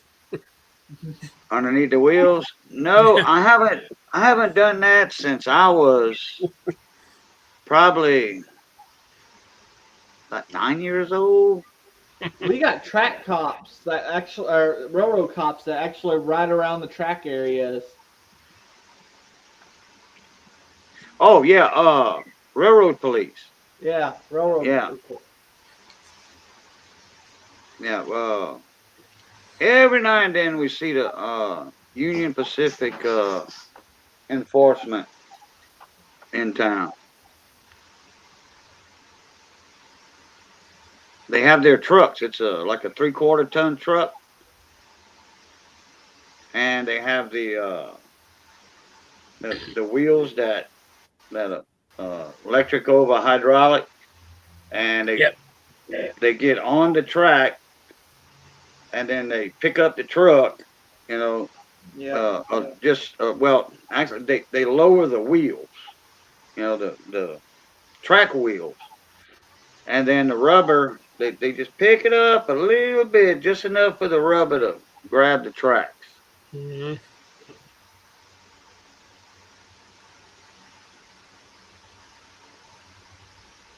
And they'll ride up and down the tracks. Then they got the inspectors, the inspector wagons, where they looking for ties, anything that's reported by the engineers. Like, oh, we got a little dip right here. The tires are the railroad ties, wooden ties, or floating a little bit. So what they do, then they spray paint them, mark them. Then they get the maintenance crew out with those big tie changers, and they'll change the tires, they'll spike them down, move up. Then there's a ballast car that they reballast everything, for the limestone. Yeah, my Put that under grandpa there. my grandpa worked on a 3-man crew that had 5 miles of track they were in charge of. And start in the Mm, morning with a wheelbarrow and walk the one end of it. At the end of the day, walk back. wow. Just checking for loose sleepers and loose chairs and chair screws and all that. Yeah. I got my great grandfather's railroad union card somewhere. He retired from the railroad in '67. Tell you what, man, when you retire from the railroad, He died the next year. he didn't get to enjoy his retirement. No, he didn't. He was already, by the time he retired, he was up in his, I think he was almost 70 years old. And he had diabetes anyway, real bad anyway. Probably if it wasn't for his diabetes and everything, he would probably kept on working. But he died right after. He worked from like the 40s up until the 60s, or maybe it was the 30s up until the 60s. Like he was 30 years older than my great grandma. Wow. she came from a poor family and married into a family with just a little bit more money. You know, he had a railroad job, and it was the Depression era, and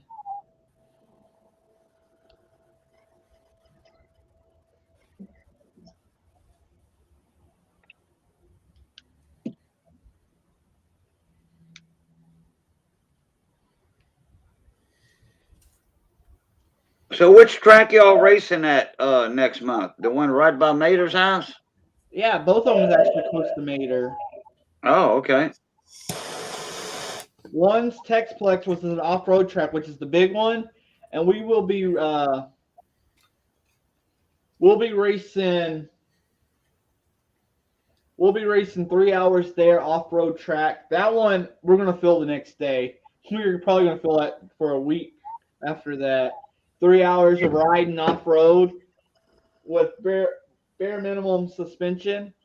Right. Oh yeah, it's gonna be a fun day. Are you gonna try to modify So what y'all the gonna do? seat Y'all to gonna have do little like a springs in it? half hour each driver, 45 minutes, something like that? Yeah, probably for Mater and Steven. They're old fellas. Who? I said, yeah, probably for Mater and Steven. They're old fellas. Steven. Steven Cox, big YouTuber, a buddy. Not familiar with that name.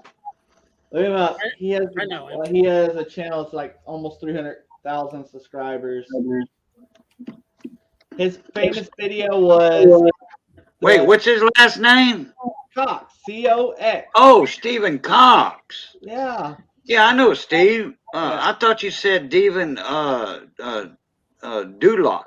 No. Stephen Cox. I know Stephen. Yeah, he's a diesel mechanic. Yeah. Yeah, I remember that one video that made him famous. Yep. That got his cool subs guy. up and stuff. It was the cops don't want you to know this super glue trick. I'm almost trying to see if we can get a fourth racer in here. I'm trying to think of who I can get. I would get Justin, but Justin's so busy with his new business he started. What he started? He started a land clearing business. They do a lot of land work. He bought a bulldozer, a skid steer, an excavator. What did he do with that old bulldozer he had? He probably still has it, but he bought a bigger one. He bought a D3. Oh, okay.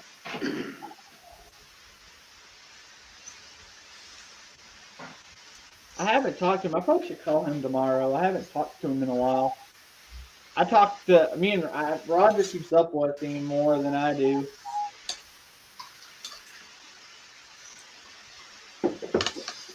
You ever see Brandon at any of the shows over there? Chucky 2009?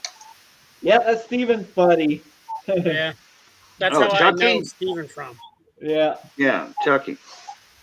You know Yeah, what? Before he took the red pill, I actually used to like his welding videos and stuff back in the day. Before he took that red pill. I liked a lot of his early videos too. Yeah.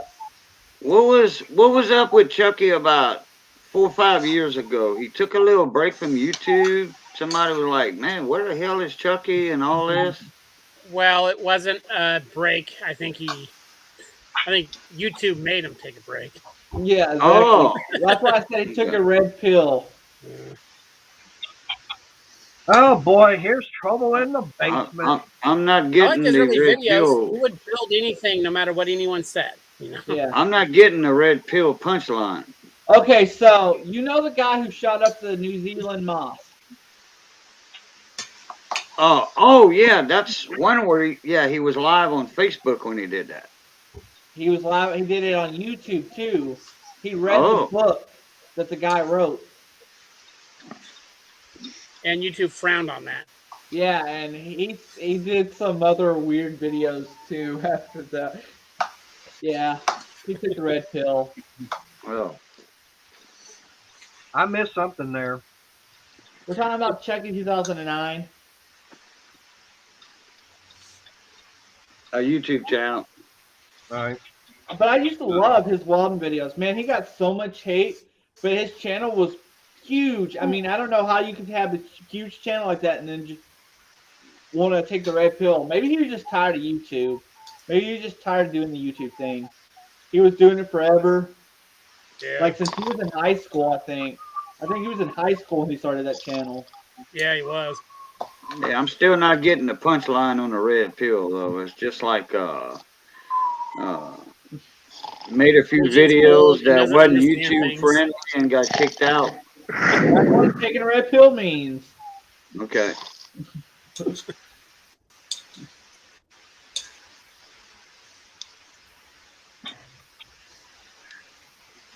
Good evening, ladies and germs.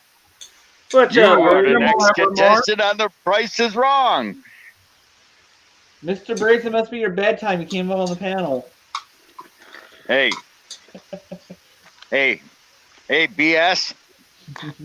Right there. Now we know Brandon's number one. It ain't that kind of number one. Yeah. You're number one. You're number one. Don't drink, don't drive. Do the wiggle, wag, and crawl.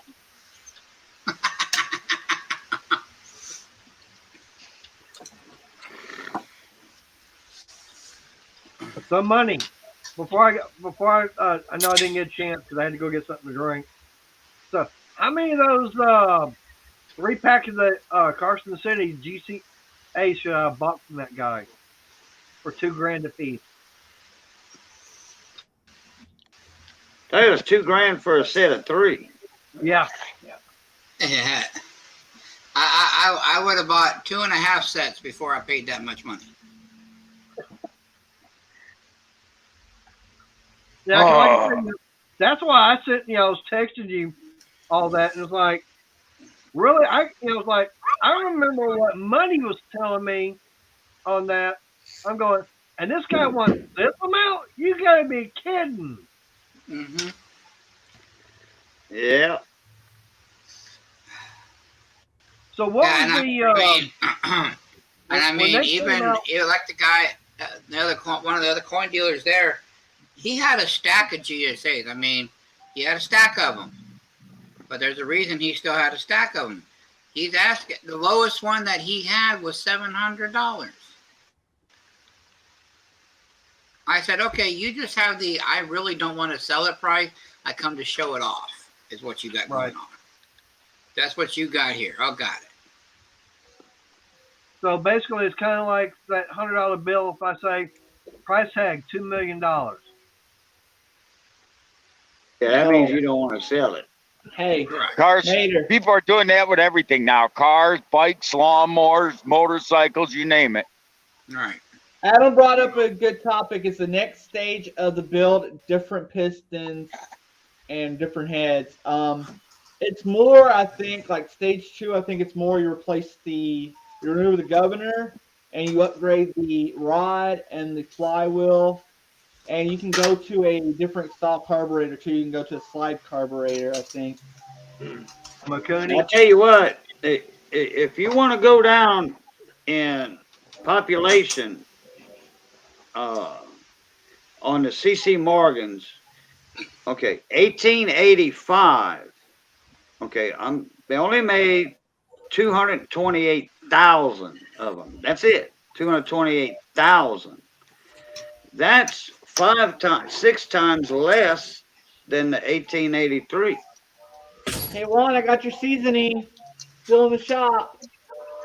All right. Well, here's my question. So we're back on that, and since I got distracted and everything. When those first came out from the Treasury. Now, this guy here, he was trying to say they did it back in the early 70s. Okay. So when they came out with the GSA Horde and everything, what were they selling the coins for back then?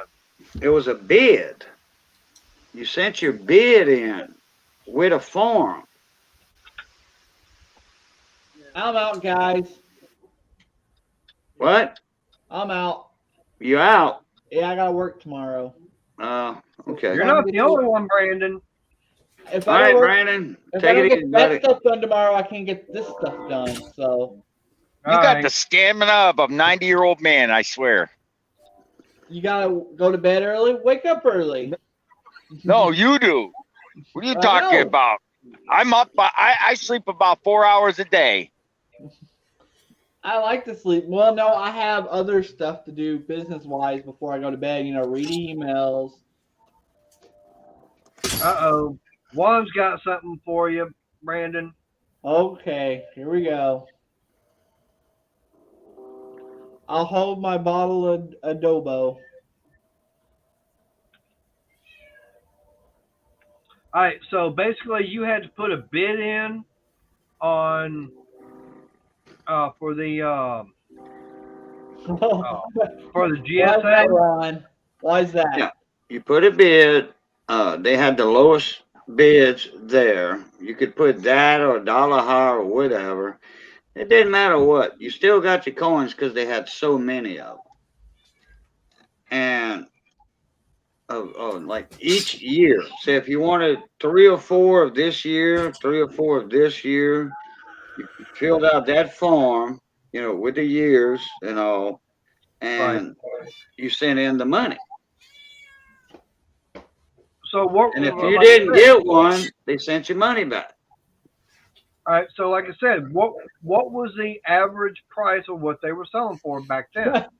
I want to say about Why? $10, $9, $10, 21. something All right, like I'm that. out. I'll see y'all in the If I chat. were- I gotta go do some emails and make some stickers and do all that other fun YouTube stuff too. All right, Brandon, take it easy. All right. Appreciate you Bye. here. Later, guys.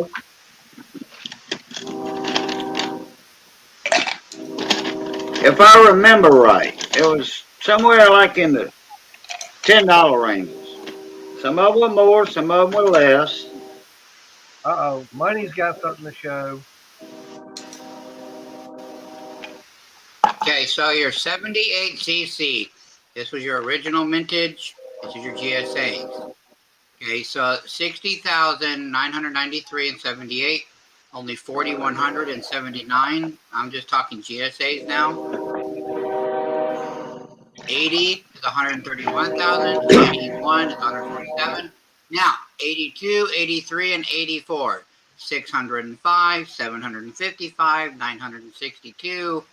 So I'm trying to figure out where these are the lowest mintage, because 85, 148. 1889, there's only one. 1890, there's only less than 4,000. 91, there's less than 6,000. 92 and 93, there's only one apiece. So like I said, the 82, 83, and 84 are your most common ones that you're going to find. And I'm still tickled that they call those the The rarest. rare ones. It doesn't make any damn sense to me. Because there's proof right here of what's rare and what's not. Your 82, 83, and 84s are what you're mainly going to find. You're still going to pay upwards to about 300 for them. Maybe, I mean, they are spiking now, so I could see, retail at 400. Most dealers are probably still having about 350, 375. Now, if they're graded, that's a completely different ball game. We're not talking graded. So, that would be the way to go. Obviously, you're not going to get the 89. There's only one of them. Someone's already got it. The 92 and 93, there's only one.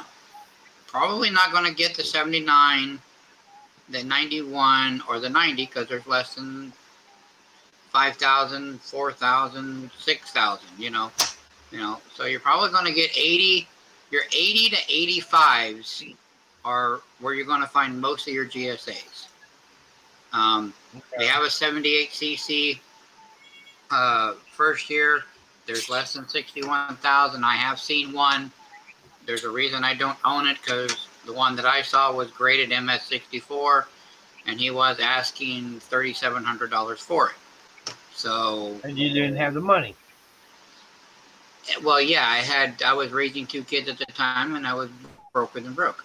So Money didn't have the money. Money didn't have the money at the time. Money wasn't money. Money Right. was There you money go. was a bab. He was a broke ass beat. That's what he was. He was a bab. What's up, Joseph?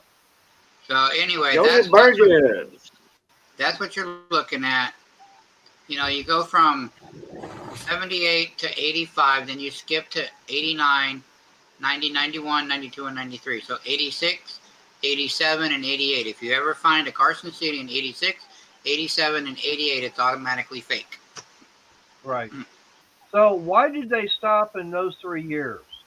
Because they already had, because the regular mintage over here, 78s were 2 million, 82s were over a million, 2 million. So they stopped in those because they had so many. It's kind of like with our dollars today. We had, from the peace dollar, we didn't have anything until the Eisenhower dollar, to those big Ike dollars, you know, silver and clad, back in the 70s. Then they started making dollar coins again. Then they stopped, you know, then they went to the Susan B. Anthony's. They stopped. They made 79 and 80. Then they didn't make any more of those until 99. It's because of the shortage. They started running out, so they needed to replenish.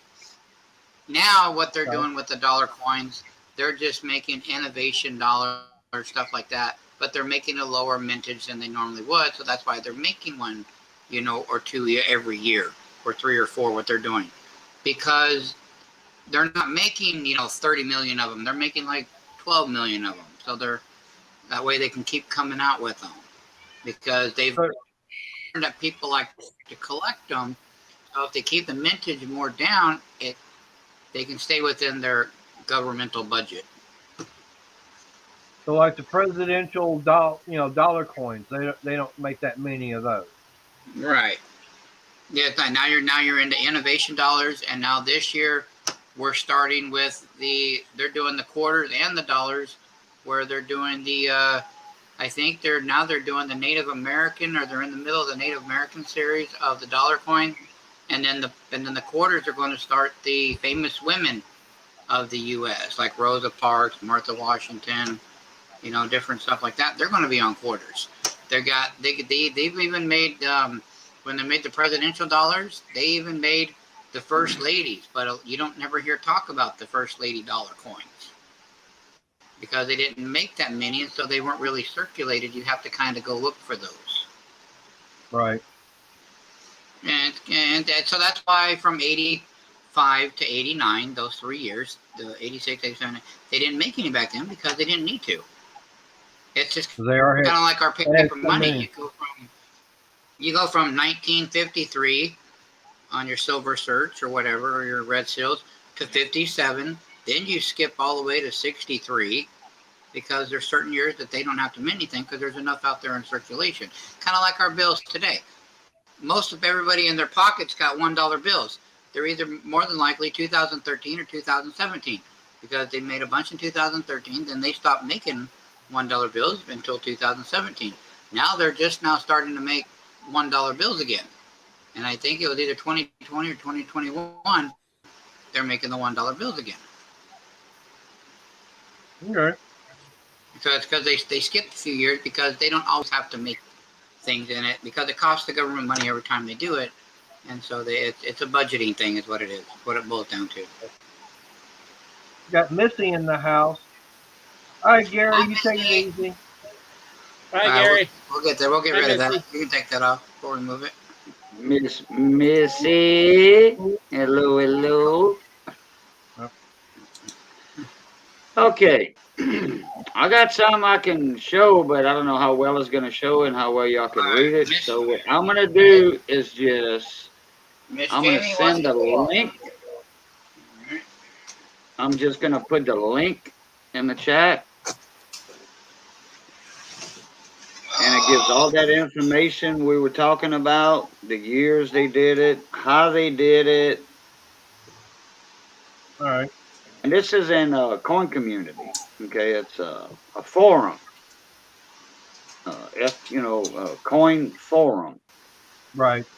And that's the link to that right there. I just put in chat. Y'all can right click on it, open a new tab, and then read it later on, tomorrow, whenever at y'all convenience. All right. And it shows the minutes. We had a guy in my town that sold it. It shows the mintage and how many actually went into the GSA hoard, because the GSA hoard, like Money was saying earlier, they actually counted them, and the 1878, they made 2.2 million, but only 61,000, and I'm rounding it off now, okay? Right. They only made 61,000 went into the GSA hoard in the boxes.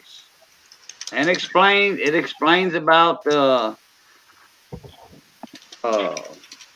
why they put uncirculated silver dollar or just silver dollar on the boxes, on the packages. Right. Well, I know that that show I was looking at, they were all saying uncirculated.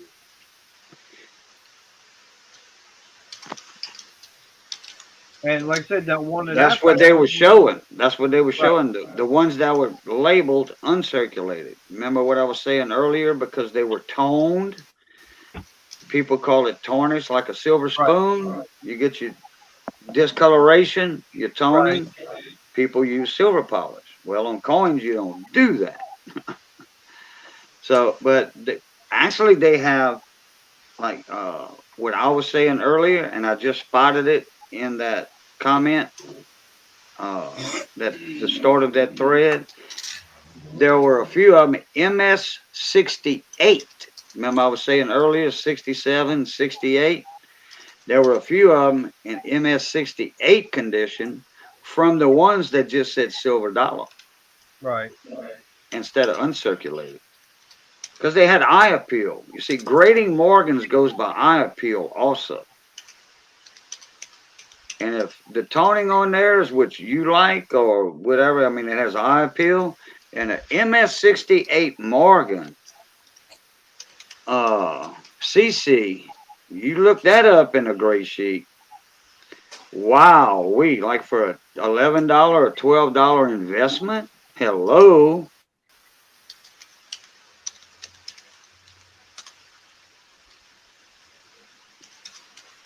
Now, what really got me was I was watching um, uh, YouTube, and I seen a guy.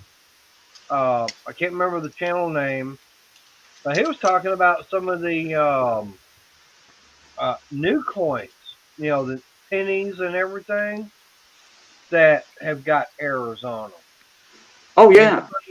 including the 2021 Washington crossing the Delaware has already got an error.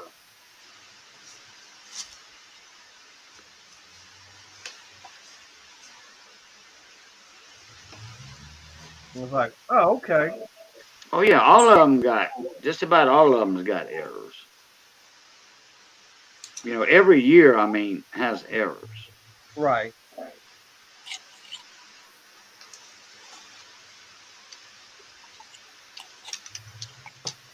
Every year of every coin has errors.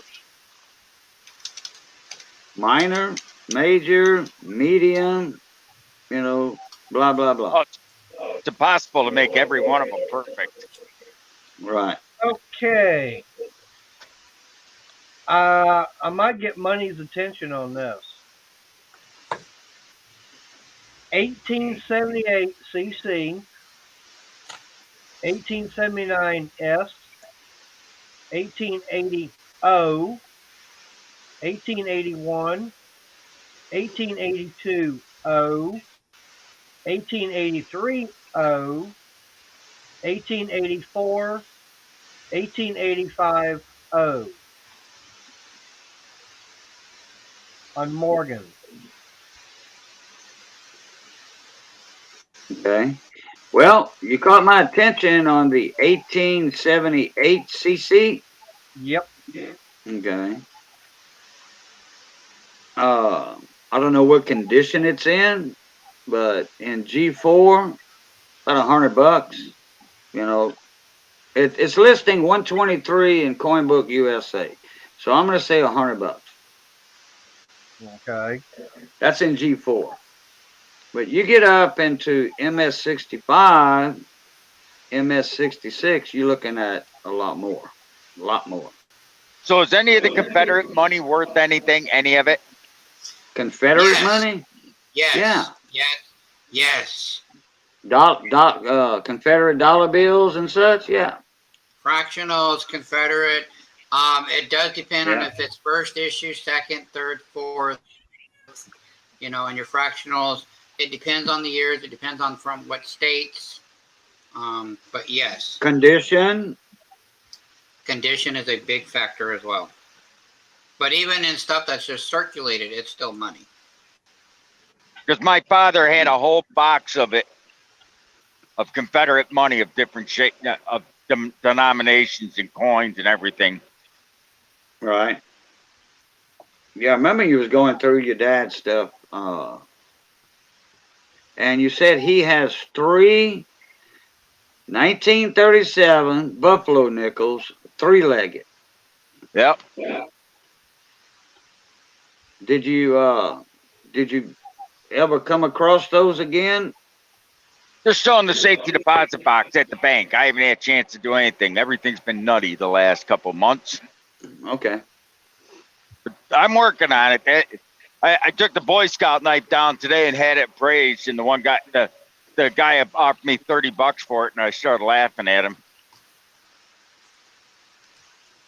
Well, me and a couple of buddies of mine, we've been trying to look that knife up, and we can't find no information at all on that knife. It's a rare knife, I'll tell you that. We can't find anything at all, no information on that knife. All right, my question for Cajun and for money. Right now, on those 8 Morgans, the bid is $200. Right. Now you kind of know what a coin is in G4 or VF or whatever. Since you've been hanging around, in the coin community a little bit, people showing off different coins, and Right. you can probably take a good guess at what the condition is. Do they say the condition of the coins? No, but I'm looking at them and I feel like this. These are definitely well worn. They're definitely well circulated. I mean, it does have the dates and everything on them. Right. I'm looking for the mint mark on the reverse, and I'm not really seeing a mint mark. Well, mint marks on the bottom of the reverse, underneath the wreath, below the tail feathers, below Right. that wreath under the tail feathers. That's where your mint marks at. Yeah, You better see CC real easy. If you don't see a mint mark, then it's a filly. Right. Okay, now like the ones that I'm seeing, it does look like it does have an O on it, which I know is New Orleans. Yep. So would that make it? I mean, like I said on this, there's 1, 2, 3, 4 of them are from New Orleans. Yeah, most of And- those are worth only $20, $25 a piece. Most of them. Okay, Right, what year? What year were the O's? 80, 82, 83, 85. Okay, give me the first 2 again. 80, 82. 80 New Orleans. Those are common dates. Yeah. $25. 81 O. Because you're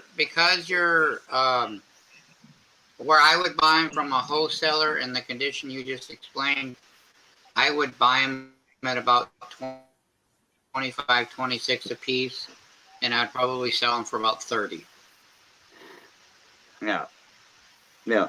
So for 4 of them, I'd be about 120. Okay. But yet you said the 1878 Carson City. About $100. So right there alone, that's Okay, that's out of the 5 coins. So that still leaves the 79S. Oh, Uh, 79S. S. Yep. Let me look at that. 79S. You have 2 different types on that, and they both like within $5 of each other until you get into a higher condition. Right. So you're still looking at say $29 and $25. All right. So right now, just on that. Okay. So we're at 6 coins. So looking at about $245. Then we got an 81 and an 84, no mint mark, which is going to be Philly. Yeah, yeah, those are going to be spot price. 81 Philly and an 84 Philly. Yeah. Spot price against to about 25. So about But spot almost. price is probably around 22 right now, actually, but I'm still going to say about 25. So basically, right now you're saying for all of it about $300. If that's what your math adds up to be, yeah. I wasn't keeping up with the math. Yeah, Well, you're about 275 to 3. well right Okay, now, what's gray sheet on the 78? It was a 78 CC, right? correct. What's gray sheet on that money? About I've 95? got a, I've got a, I got a pound. I'll have to pull it out here in a minute. I'm trying to finish with Jamie right now. Give me a minute and I'll get with it. Oh, okay. I'll look it up. I'll look it up. Okay.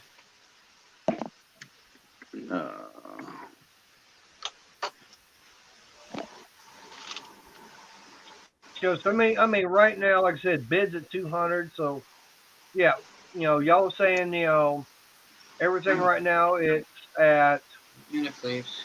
between 275 and 300. So yeah, I mean, Oh, give me a minute, right please. now, if I put a bid on these with tax, buyer's premium, and everything, it's basically going to come out to, I'd be spending about $300. I'd probably leave it alone.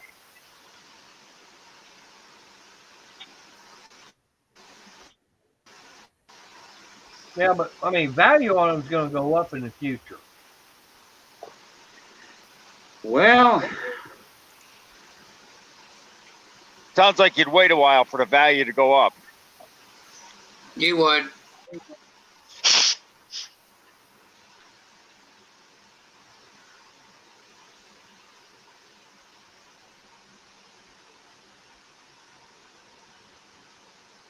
Because I do know I see Morgans on here all the time.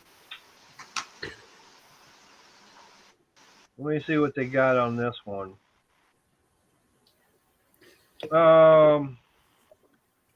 Like this one here is 521 Morgans. Looks like Phillies.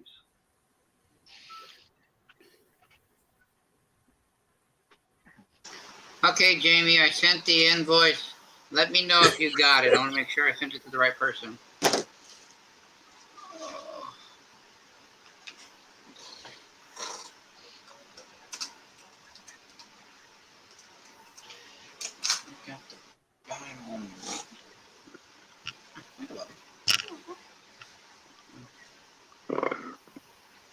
Oh, there's Miss Money waving. oh, I'll be back in a minute. Where's the gray sheet? And then we put all the books in the bin. I'll be right back. Let me get the gray sheet for you guys. Oh.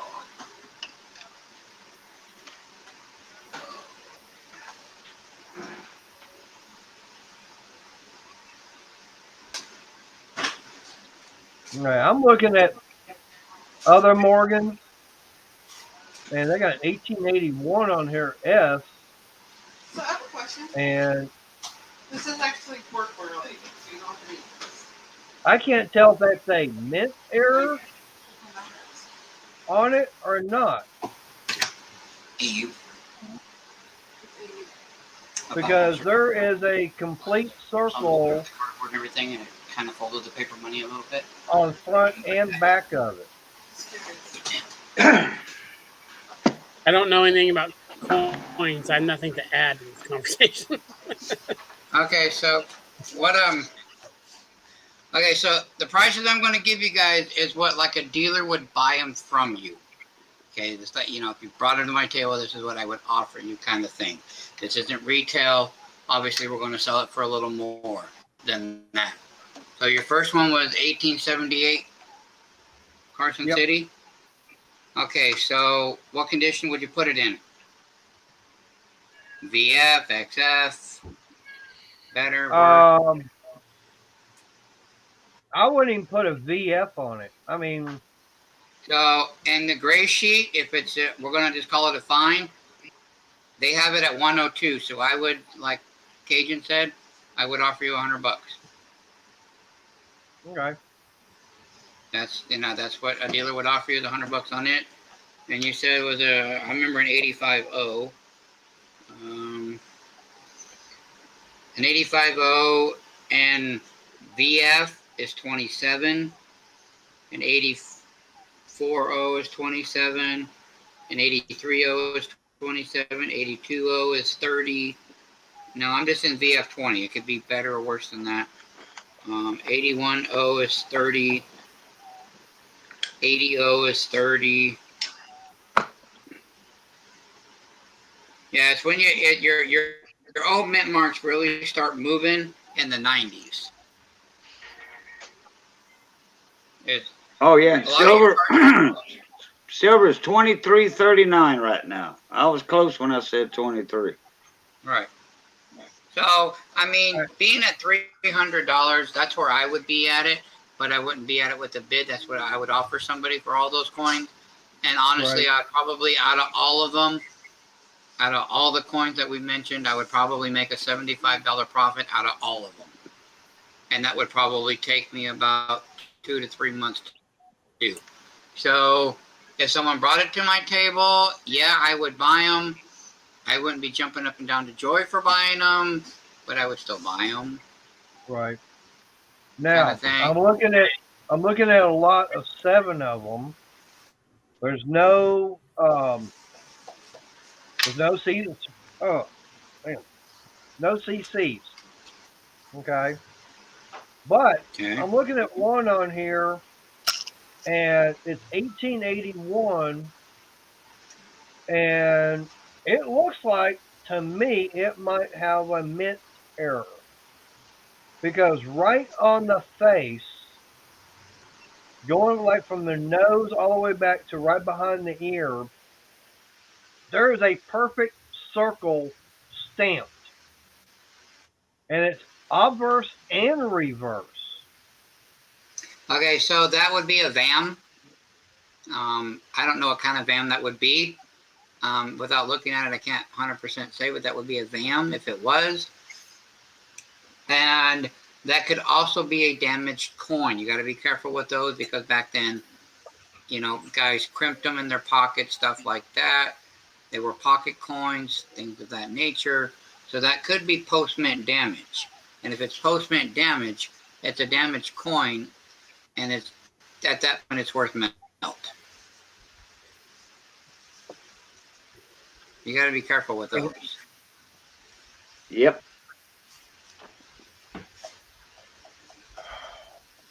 Money, let Just me see like, if I can take a picture. just like the 1921 piece dollar I bought. It's a high relief. It's the only year they did high relief.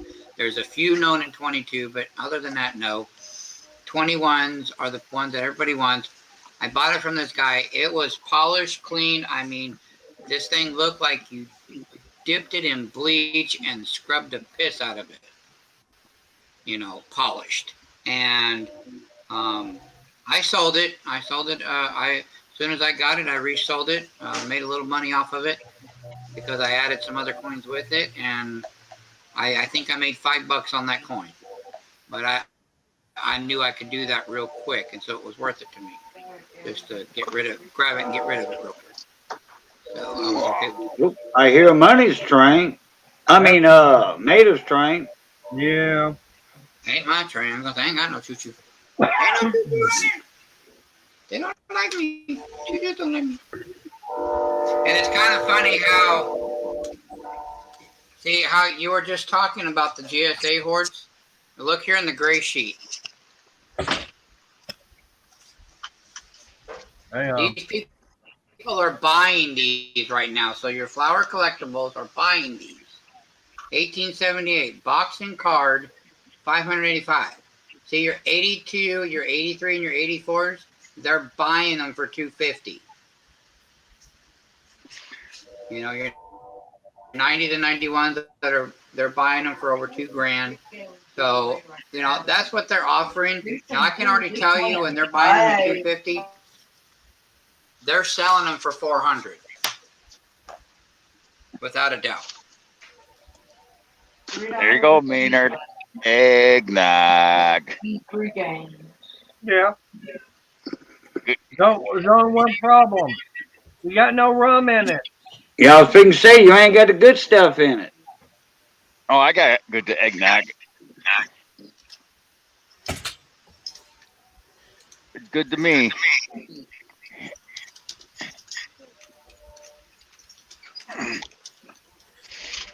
Gonna suck this year. I ain't got no one to drink eggnog with. Me and my old man used to have an eggnog drinking contest. We'd put rum in it and see who'd pass out first. No one in my family around. I am literally, other than my one uncle left, and he's 50 miles away. I'm the only one left in town. Oh, wow. And my I was gonna be taking my mother to Texas, but her family down there won't let my father be put in the coffin because he was cremated. They say that's it. And plus they didn't like my old man. I don't know why. My mother's one sister refused to talk to my mother ever again when she married my father because she found out that our family was Jewish and they don't like Jew boys. They said.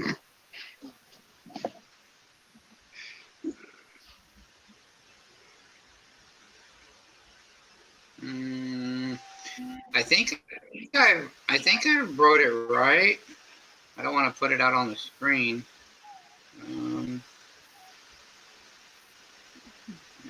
Okay. Oh, you haven't got it yet because I got to cancel it. Yep, I goofed. That's why it hasn't gone through yet. I'm a dummy.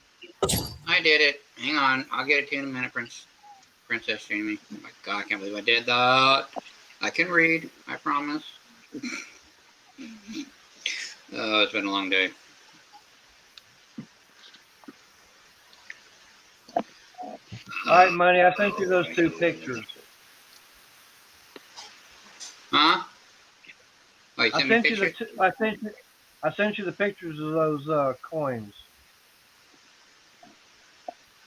That way you can see what I'm talking about as far as the circles. Okay. How many days you got left on that auction? What's the time left? On this one, I've got about a day and a half. There you go. I got it. I got it, Jamie. It went through this time. I'm sorry. I can spell bass, I promise. You know, Mater, Ugh. like I said earlier, and Money said they well circulated coins. Keep your price low as you can. Because a dealer, well, like if you bring it to my table, another coin dealer, we're going to keep your price low. Because we already know the game. We know the game. You know, it's a completely different story. Like Miss Jamie, how she's getting the first year koala. Completely different if it's in something like this. That's a new ball game altogether. And you know, I buy graded stuff too. You know, but that's a new ball game altogether. Uh-oh. What's up, Anthony? How you doing, mon ami? Hi, Anthony. Hi, Anthony. What's up, Anthony? Egg, honey. Have you ever tried this? Yeah, I just received it. Thank you, Jamie. Eggnog and bourbon with some cinnamon. You haven't tried that? There's a guy named Anthony in chat that said eggnog with rum. Eggnog with rum. Eggnog with, well, they've all done eggnog with rum. Yeah, with just a little bit of cinnamon in it. Not much, just a sprinkle. Eggnog is Dang. gross. Huh? Eggnog is gross. No, it's All not. right, Miss Jamie, real quick. Once I get that out in the mail tomorrow, I will send you a tracking number with that as well, and then that way you can track it on your end until you get it. Later, you're just your coins just came in. Oh, that's what you're looking at. Oh God. Yep. Oh, Mater, don't walk away, run. Dear heavens. They in bad shape, huh? Well, let's put it this way. I would call these coal Morgans at this point. Here, there you go. No, that's probably what I was thinking. Oh wow, those are slickers. These are what we call pocket coins at this point. These are melt value coins. Slickers. I would have these in a dump bin. These would be, I would have these for sale. I would buy them at melt and I would sell them for melt at 22 right now. I would sell them for 25 a piece. Take your pick. What about that one that's got the the circle? That is, I can already tell you that right there with the one with the circle. Right there. That is post-mint damage. Okay. And then here's the other side of it. That is a post-mint damage. Some sort of vice or something got on it, and they crimped it. What's the CC look like? Those are. There's not one in that. What? Yeah, The CC's not in that one? Oh. No, these are S's, P's, and O's. These are. Oh, no, hell no. Run away from those. Now, there's another lot on here of 6 of them. And they got an 1890 Carson City.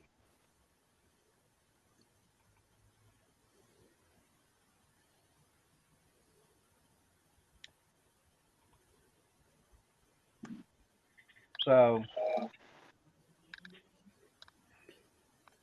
You ever gone to the bank and got a roll of change and opened it up and it was full of washers instead of actual quarters or whatever? It depends on which 1890 CC you got. 1890, huh? Now we're getting There's into two varieties. There's a tail bar on it. It's a variety of the tail bar on it. That's like in G4. Okay, I'm going by USA now. Okay, I'm not gonna go lower on the price. 1890 is $82, and the tail bar is $200. So you can drop 20, 30 bucks on both of those, and that's what you would pay for. All right, for an 1890. An 1890 has me a gray sheet for a tail bar at 140 and a regular one at 90. I was close on that, Dan. Now, what do you mean by tail That's bar? starting. Now, it's an error. Yeah. But say if it's up to like an AU, if it's something that looks kind of like this, it's nice and shiny and it looks really good, then you're talking, $400 to $500 CC. Right. Kind of thing.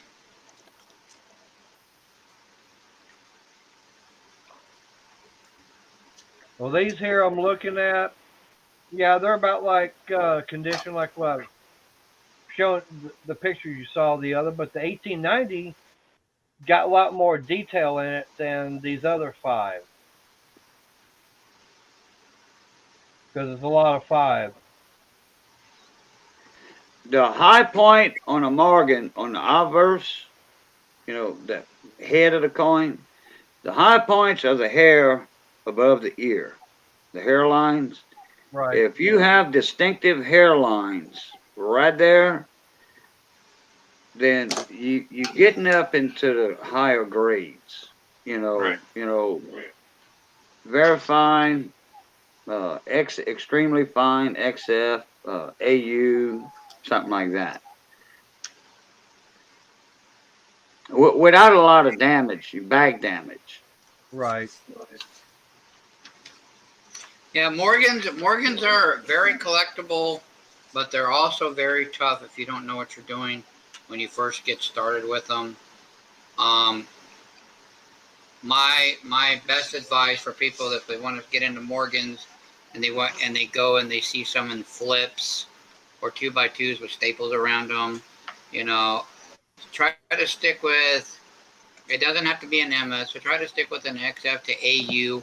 And right now, you're going to be in around a $45 to $50 range per Morgan in a common date, in that kind of a condition, no matter which way you go with.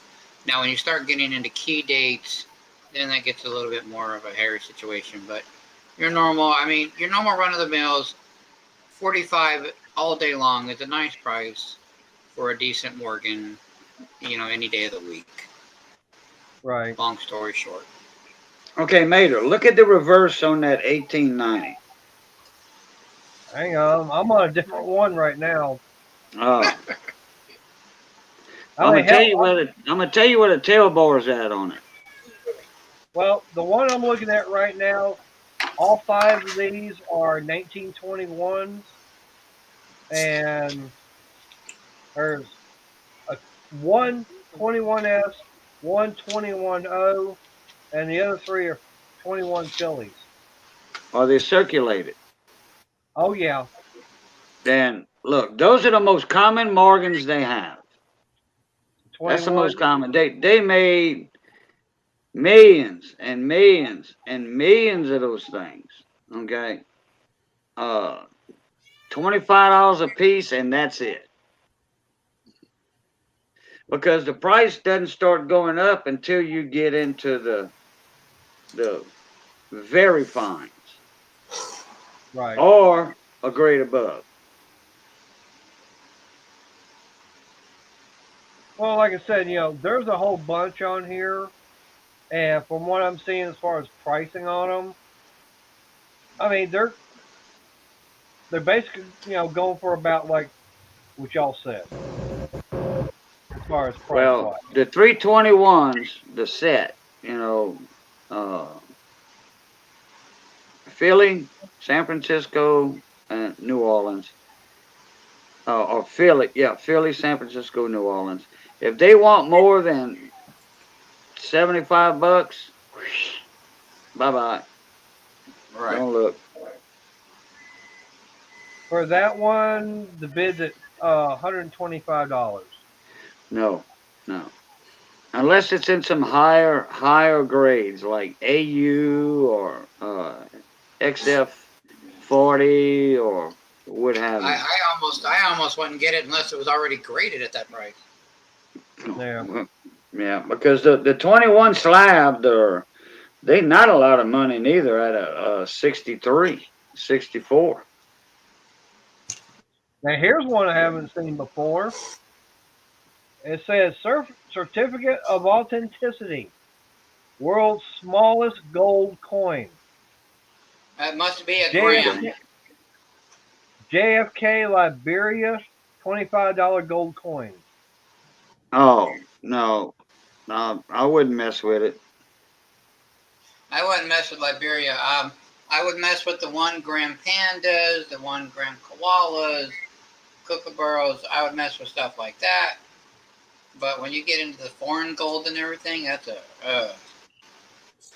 hairier than the foreign silver sometimes. Yeah, scary. The smallest one, the United States smallest gold coin,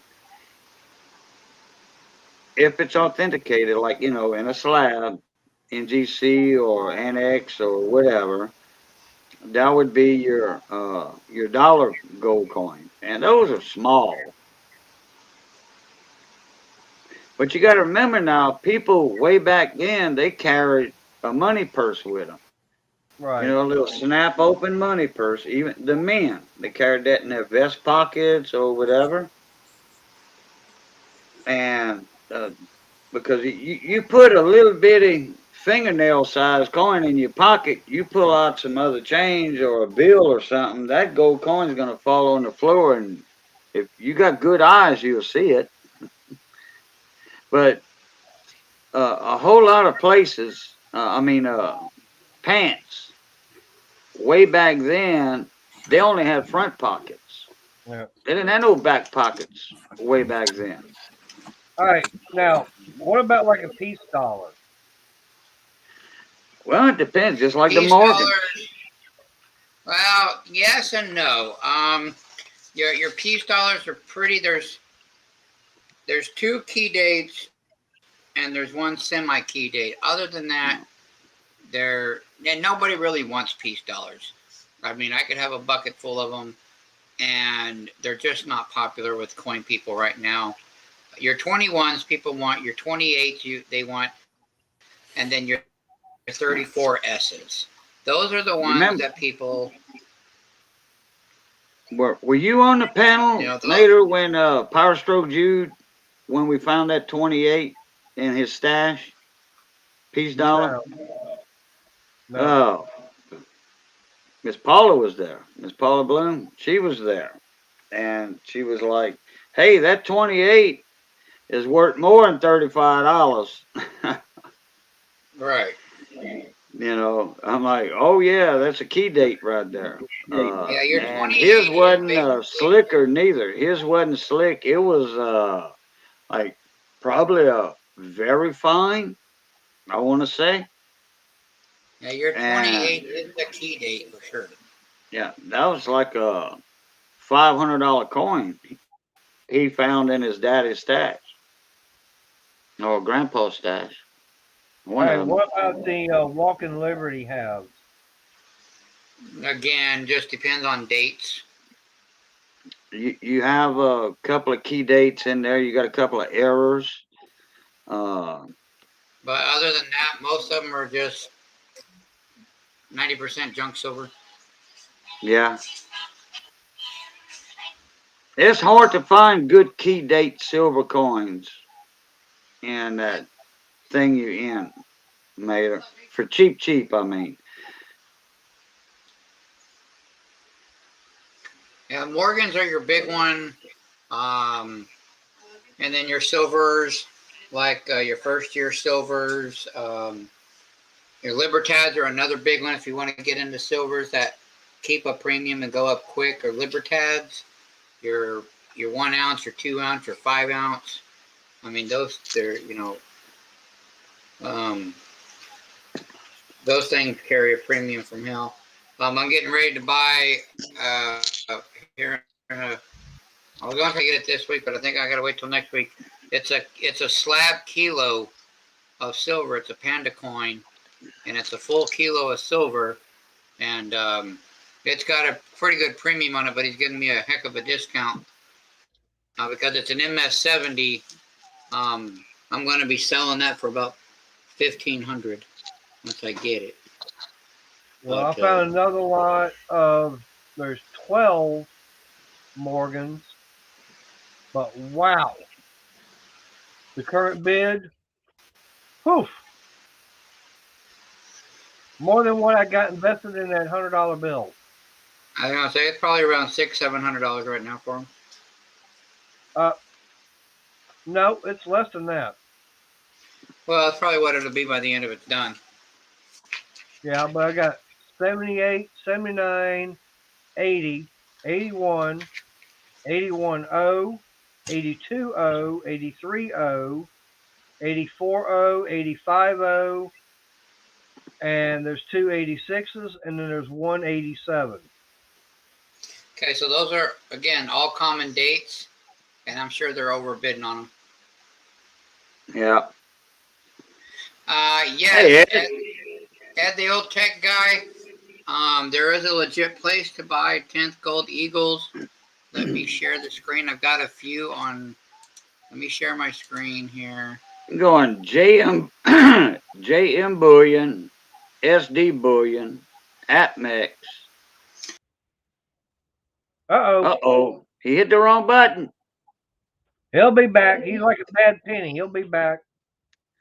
I wonder if SD Bullion ever gave away that monster box of Let's try this. 2021 type 2s yet. Yeah, let's try this again because I screwed all that up. Come on. Don't hit the wrong button again, Money. Right, hit the wrong button. Share screen.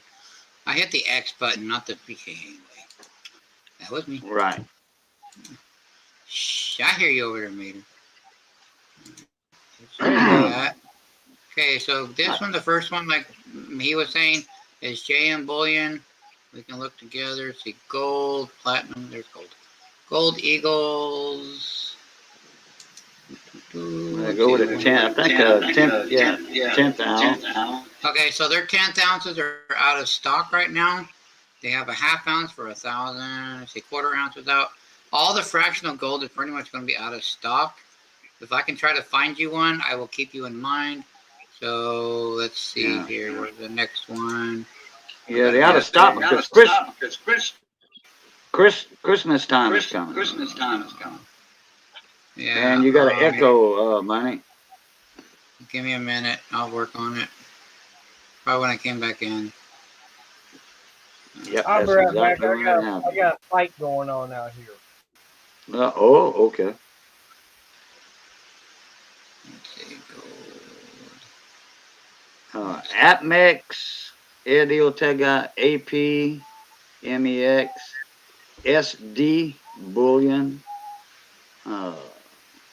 JM. There's another couple of ones up in there too. They all pretty much the same price. There we go. We'll just do 2021. This is fine. Okay, that one. I got a buddy of mine, Ed, that's in California. He sells gold coins. He makes me a good deal all the time.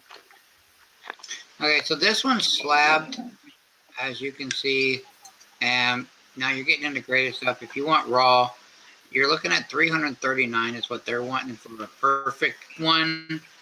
That's not a bad price for a 10th gold, but you're looking at about $250 all day long. And your gold, let me see. Yeah, most all of them going to come out MS69, MS70. Yeah. Let's see where them. Did I get rid of them all? Where they go? We'll find them as soon as we're done sharing them. All right. So okay, we'll just do this then. How you doing tonight, Ed? Hopefully your back's feeling better. Yeah, his back was feeling better a couple nights ago. Come on.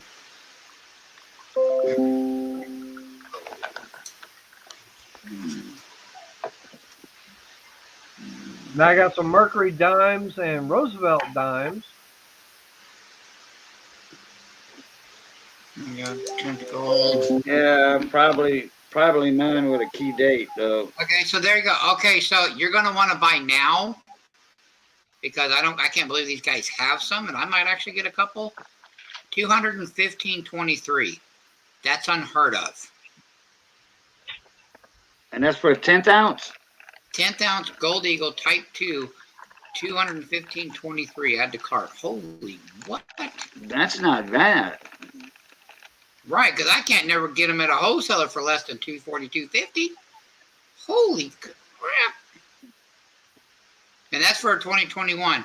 Now, if you want a random year that they'll just pick, you're looking at $224, and that's still cheaper than what I can. Oh, I'm gonna get a hold of my wholesaler. Oh, they have it. They have it on sale right now. They got a sale going. That's what they're doing. Okay, that makes more sense. Yeah, get that one, Ed. SD Bullion. Go to 10th ounce Eagles, and shit, I could get 3 or 4 of them things at that price. Right. Oh, gold's at 1700. Oh, they haven't gave away the monster box yet? Nope, they sure haven't. Yeah. Silver's at $23.49 on their end. Now, Yeah, Ed, definitely. sign up to SD Bullion, give me an email, and you automatically entered for a monster box of 2021 American Silver Eagles Type 2, the new one. You automatically entered in the sweepstakes. I'm gonna save that to my toolbar. Hell yeah, I need that. I don't know how long that sale's gonna. Hope that sale's still going tomorrow. I'm gonna get me 2 or 3 of those. Shoot, that price. All right, let's go to AppMax because he said AppMax. It's always good to shop around too. You can always just Google and say bullion deal, online bullion, and then all these things will come up. You click the Yeah, link but and that's the cheapest you're gonna find right there. that's why I'm looking at AppMax just to see if they've got something on sale. Let's see, gold. Where's the Eagles? American Eagles. Well, we don't want to go with slabs because that's a okay. So 10th ounce gold. Yeah, see these guys are at 258, and that's normally where they're at. I'm surprised that one website is at 2. Yeah, and these guys are out. So you know, I hope some of those Eagles are still there tomorrow at that SD bullion. I'm gonna bookmark this too. Let's see. Yeah, 710 gold drop. When silver drops, gold's gonna drop too. Just about everything, your precious is gonna drop. Sometimes palladium stay or go up. Sometimes. Yeah, there's silver. There's just a bunch of Yeah. them. Well, Ed, I just read your comment about Googling about the fakes, but SD Bullion, you're not going to get fake coins from them. No, any of these websites I just showed you, well, not anything fake. Nothing. Everything is completely tested. These are legitimate websites. JM Bullion, SD Bullion, AppMex, Monarch Precious Metals is another one. Modern Corn Mart. There's a lot of, and no, you will not. The only way you need to worry about fake gold is 2 places. 1, Amazon. 2, eBay. Yeah. That's where you worry about fake stuff. These guys here, no. It'll be 100% legit. Go back in that SD site, money. Okay. I know On that sale page, and then copy the link to that one page and put it in the chat. And that way Ed could, go to the coin itself. Go to the coin itself. All right. Stephen, he sent me a couple of pictures of something he was wanting me to find out about. Looks like the reverse. This is 100 mils, 0.999 fine gold, 1 troy ounce. It shows a buffalo.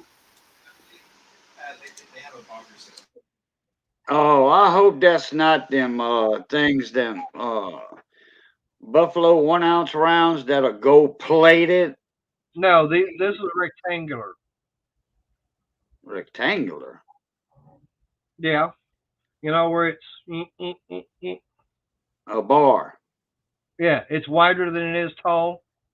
Yeah, a bar. But I mean, on the front, it says, it looks like a dollar bill. It says 1 all over it, and 1 ounce gold bullion, and it says United States of America, and it's got the buffalo on there, and the buffalo is facing to the right, and on the bottom, it looks like he's on like a little mound, but underneath that it says "In God We Trust."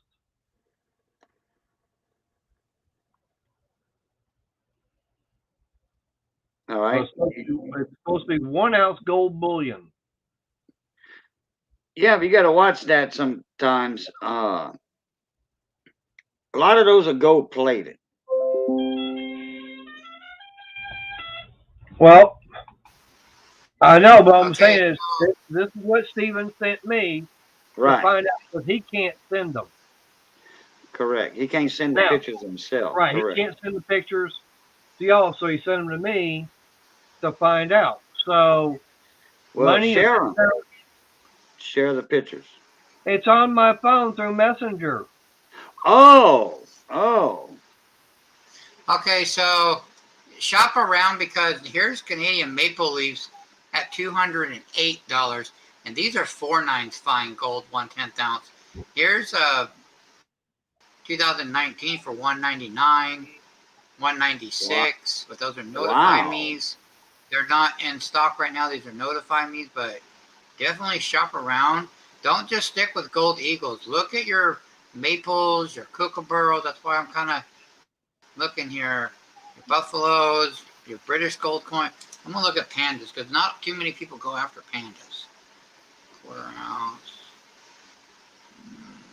Where's the 10th? See, you can even get 1 gram gold cheaper. Your 1 gram is $77. You know, so I mean, definitely shop around. So these are all notified means as well.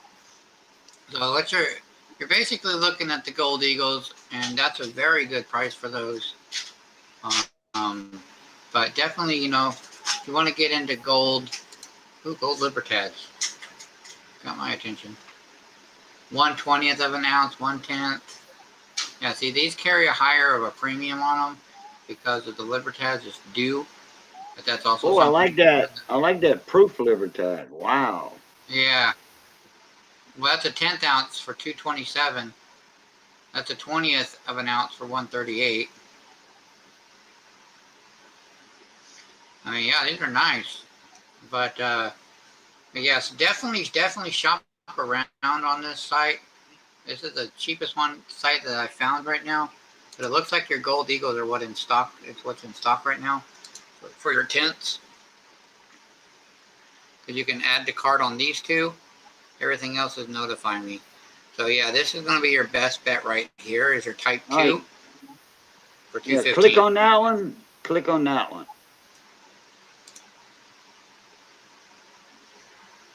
Oh. All right. Now, on the top, get the link off of that one in your top I already address. did. I Boom. put it in chat. Oh, you did? Yeah. I don't see it.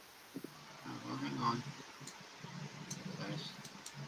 Hey Steven, I found several different ones and they're going from like $8 all the way up to $19. So they're probably gold plated. There you go.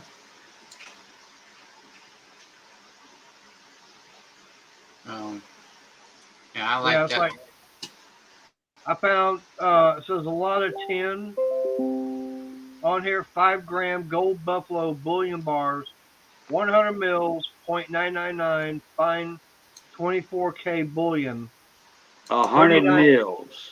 right, Yeah. That 39.50, the 100 mils tells you it's plated. right, but 39.50 shipped with free shipping. Yeah. Nah. So yeah, I mean that's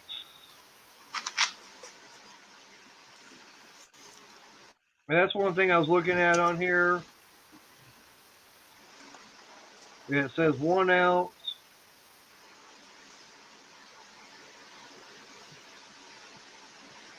Yeah, it does say 100 mils, 0.99 fine gold, 1 troy ounce.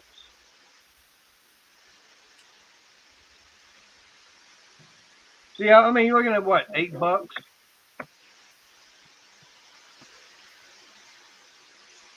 Cajun, when you say they'd be about right, about $8. Oh, I have no idea on that. Because that's what I'm finding. That's what I was doing. Search on, and that's what I mean. Like I said, I found a lot of 10 on here. It says 5 gram gold buffalo bullion bars, 100 mils, 0.999 fine, 24K bullion. $39.50. So that right there, that means they're what, $3.95 a piece for 10 of them. Yeah. You know, Oh, so God. no.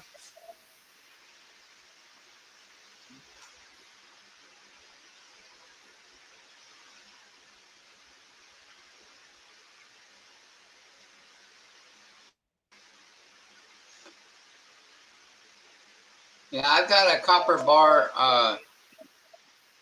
Scott, that's 14 pounds.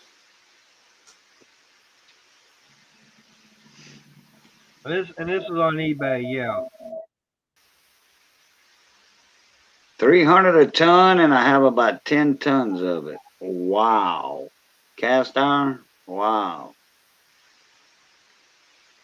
Be And the better if word, you had that in cast iron pots where you could right. clean them up and then resell them. And the words of Cajun on that one. Go ahead, hardhead. Yeah. Go ahead, hard head. Cast iron pots, look, that's about the most expensive cast iron you're gonna get and sell, if you know what Yeah. I'm talking about. It's a good cooking utensil, especially Yeah. the Dutch ovens, the big ones with the lids where you can throw the coals, that your fire coals, shovel a little bit on the top, put a little bit under the trivet, around the trivet, make you some biscuits or cornbread or a peach cobbler on the inside of that Dutch oven black pot. Oh boy. Yeah. Hey, Steven, I found one on here. Looks like it's on eBay. And $2.50 plus $6 shipping. So $8.50. You know, you're spending more on the shipping than you are on the actual gold piece. Yeah. And kind of like what money says to me every now and then, don't walk, run. Right.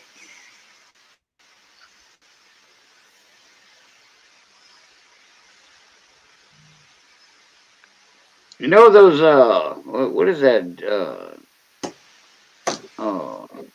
that site, it's a cable TV channel where this guy's hopping around, they got a girl that's showing these coins off, and they gold buffalo coins, Indian head buffalo coins, gold, and they selling them for $20 a piece. Get it now.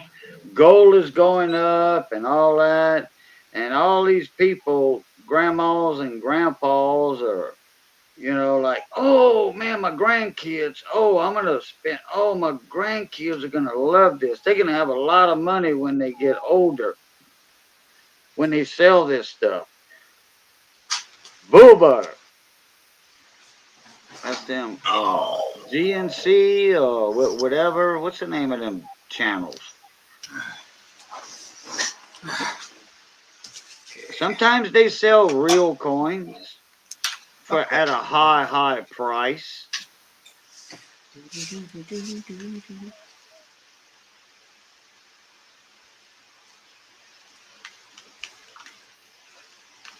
Oh, yeah.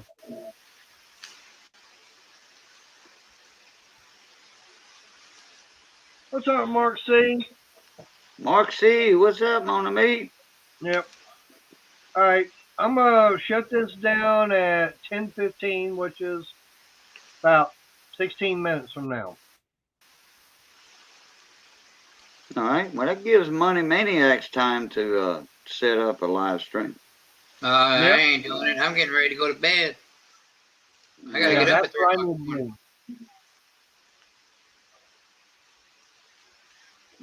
If I do it, mine will be on like a Saturday night or something when I have time.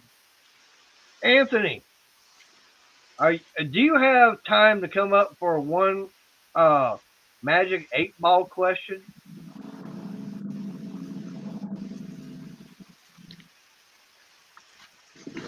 That'd be something. I do have a question for the Magic 8-Ball. No, you're not going to hit the Powerball tomorrow. That's not the question. But I didn't Speaking think of, about that one. speaking of them two things, the Magic 8 Ball and the lottery or Powerball, which the Magic 8 Ball kind of matches the Powerball. You know, all these fortune tellers, seers, and all that. You How come know, they they don't say, win? "Oh, I'm the real deal, and you can count on my predictions and stuff like that." How come we don't see them on the world news or the local news or YouTube saying, "Hey, I'm a seer. I'm a fortune teller. I won $300 million in the Powerball." If they for real, how come they don't win the lottery all the time? The Yeah, lottery, with yeah, the millions of dollars. yeah. I know. That's how you can tell like they're fake. Oh, then they come up, they got an excuse all the time. Oh, well, I can only tell your future by touching your hand or something.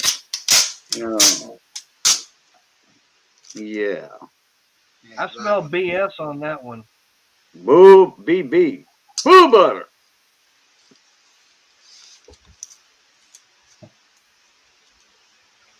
But yeah, it'd be nice to win the lottery. The only thing is, like they say, you can't win if you don't play. Well, that's true. Right. That is true. I Now, believe They in they them. had they had somebody here in town, here in Eunice, that won. It was 200 something million on a Powerball or a Mega Millions. All right, Mater. What's going on, boss? They much. hired an attorney right away. Okay, but they didn't even cash the money in it, and that ticket was bought at Brownies, not far down the road. They didn't want their names publicized or anything, but their attorney said that they're gonna do this. They're gonna move out of town for privacy reasons. And sure enough, there was a couple of real nice, brand new pickup trucks around town. Them big diesel jobs with 800 Oh yeah, horsepower. oh yeah.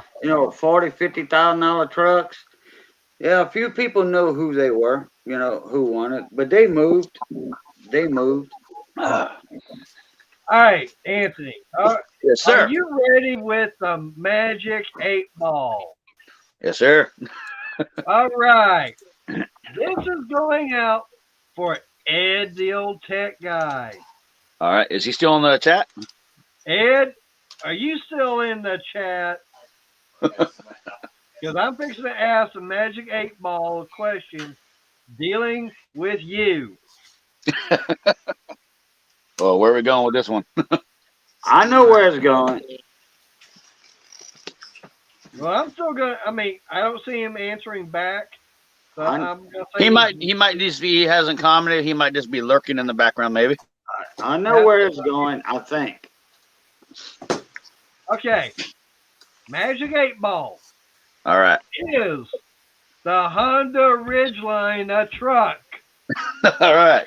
All right. It's I the knew Honda that. Ridgeline truck. Yes. Next. It's Nope. the Honda Okay. Ridgeline truck. It is certain. It's a Honda Ridgeline truck. Very doubtful. Problem is, I've asked the Magic 8 Ball this question in 3 different formats, and so far, this is the only time it's won for the Ridgeline. So I've asked it. This is the only time the Ridgeline got a 2 out of 3. I got a Ridgeline video coming up when I get around to getting what I need. Do you? Yeah, it's going to be a little 30 seconds to 1 minute short. All comedy. Yep. I'm going to get around to that hopefully next week. I've been up since 2 a.m. today. Oh. And I got a 2-hour nap in today at least. Yeah. And I got to go into the shop too. It's my Monday. Well, for me, Doing the family care stuff is a toll on your body mentally and physically. Oh yeah. Well, I'll play like this, Anthony. I've got this, Dodge Challenger I picked up years ago for free. It's a 71. It started off as a 71 340 4-speed car. That's a good Okay. car. Well, the guy was going to do a full rotisserie style restoration on it, and he said he found out too much rust in it. So they stripped it all the way down to a bare chassis, Okay. cut the floor out for the 4-speed hump, and also cut out the connectors for the clutch and everything. Okay. Okay. And I mean, they stripped it down. There was no. So you were going from auto to manual. No. They stripped it all the way down. Because, like I said, they were going to do a full rotisserie. Oh, when you got it, it was already stripped? Yeah, it was already stripped down. Oh, yeah, all the work was done already. Oh, that's a good little deal. But, like for me, I'm going, okay, that'd be perfect for making another dirt track car out of. Yep. Okay. But, mind you, this was about 20-something years ago. Yeah. Now, me, if I get that car built right now and go out race it next year, what are the chances of me finding another one that I can get real cheap? Another Dodge Challenger. They're getting harder and harder to get now. Like I talk a lot of crap about Dodge, but I really have a soft spot for old Mopar Dodge, specifically the mid 60s all the way to like 73. Right. All that stuff is primo. Right. So my neighbor down the street's parents has unfortunately it's a 4-door, I believe, Dart Springer with a slant 6 in it. I've offered them $3,000 cash for it. It's sitting on rotted tires. It's full of cat piss. The interior is rotted. I'm like, $3,000 is a fair price. But the only benefit is it's OEM stock original owners, and they just won't budge on it for me though. Oh, then you would love what I got sitting in the driveway here. And I like Dart. Darts are perfect for quarter mile. Hey, like I say, you would love what I've got sitting in my driveway. Yo, I would. I'm a big Mopar guy for old school, and then I love my Mustangs. Old school Chevys, I go 50-50. Right. Now, how about a numbers matching 71 Duster, Ooh. 318. Perfect. Automatic, 8 3/4 rear end, and it's got the optional 9-inch drum brakes on it. That's a nice little car. That's the same. Is that the Plymouth one? That's a Plymouth. Because the Dodge one was the Demon, correct? Yeah, but and they stopped the Demon one because the religious aspect and all that stuff, I believe, right? Yeah, and that was 72 and 73. Yeah, those are good cars. Now the Duster, your Duster, your Dodge Dart, basically the same thing. I mean, the Dart did have a square body, but then the Dart did come out with the later on. Are you leaving money? Is that what you're saying? Waiting on goodbye? No, I am saying hi and good night to your other half because she has already told you it is time and time again. So I'm being polite and getting off of here so that way you can get yourself kicked off. I know. Well, I already said it 10:15. I'll shut it down 10:15. Oh yeah, I forgot. You're in Texas. You're a couple hours ahead, huh? Yeah. I'm in Arizona. I'm behind. Anyway. Yeah, it's only 8 o'clock in California. Right. But do you know? Do you recognize the name Galen Govier? No, I do not, sir. Okay, he's known as the Chrysler Guru.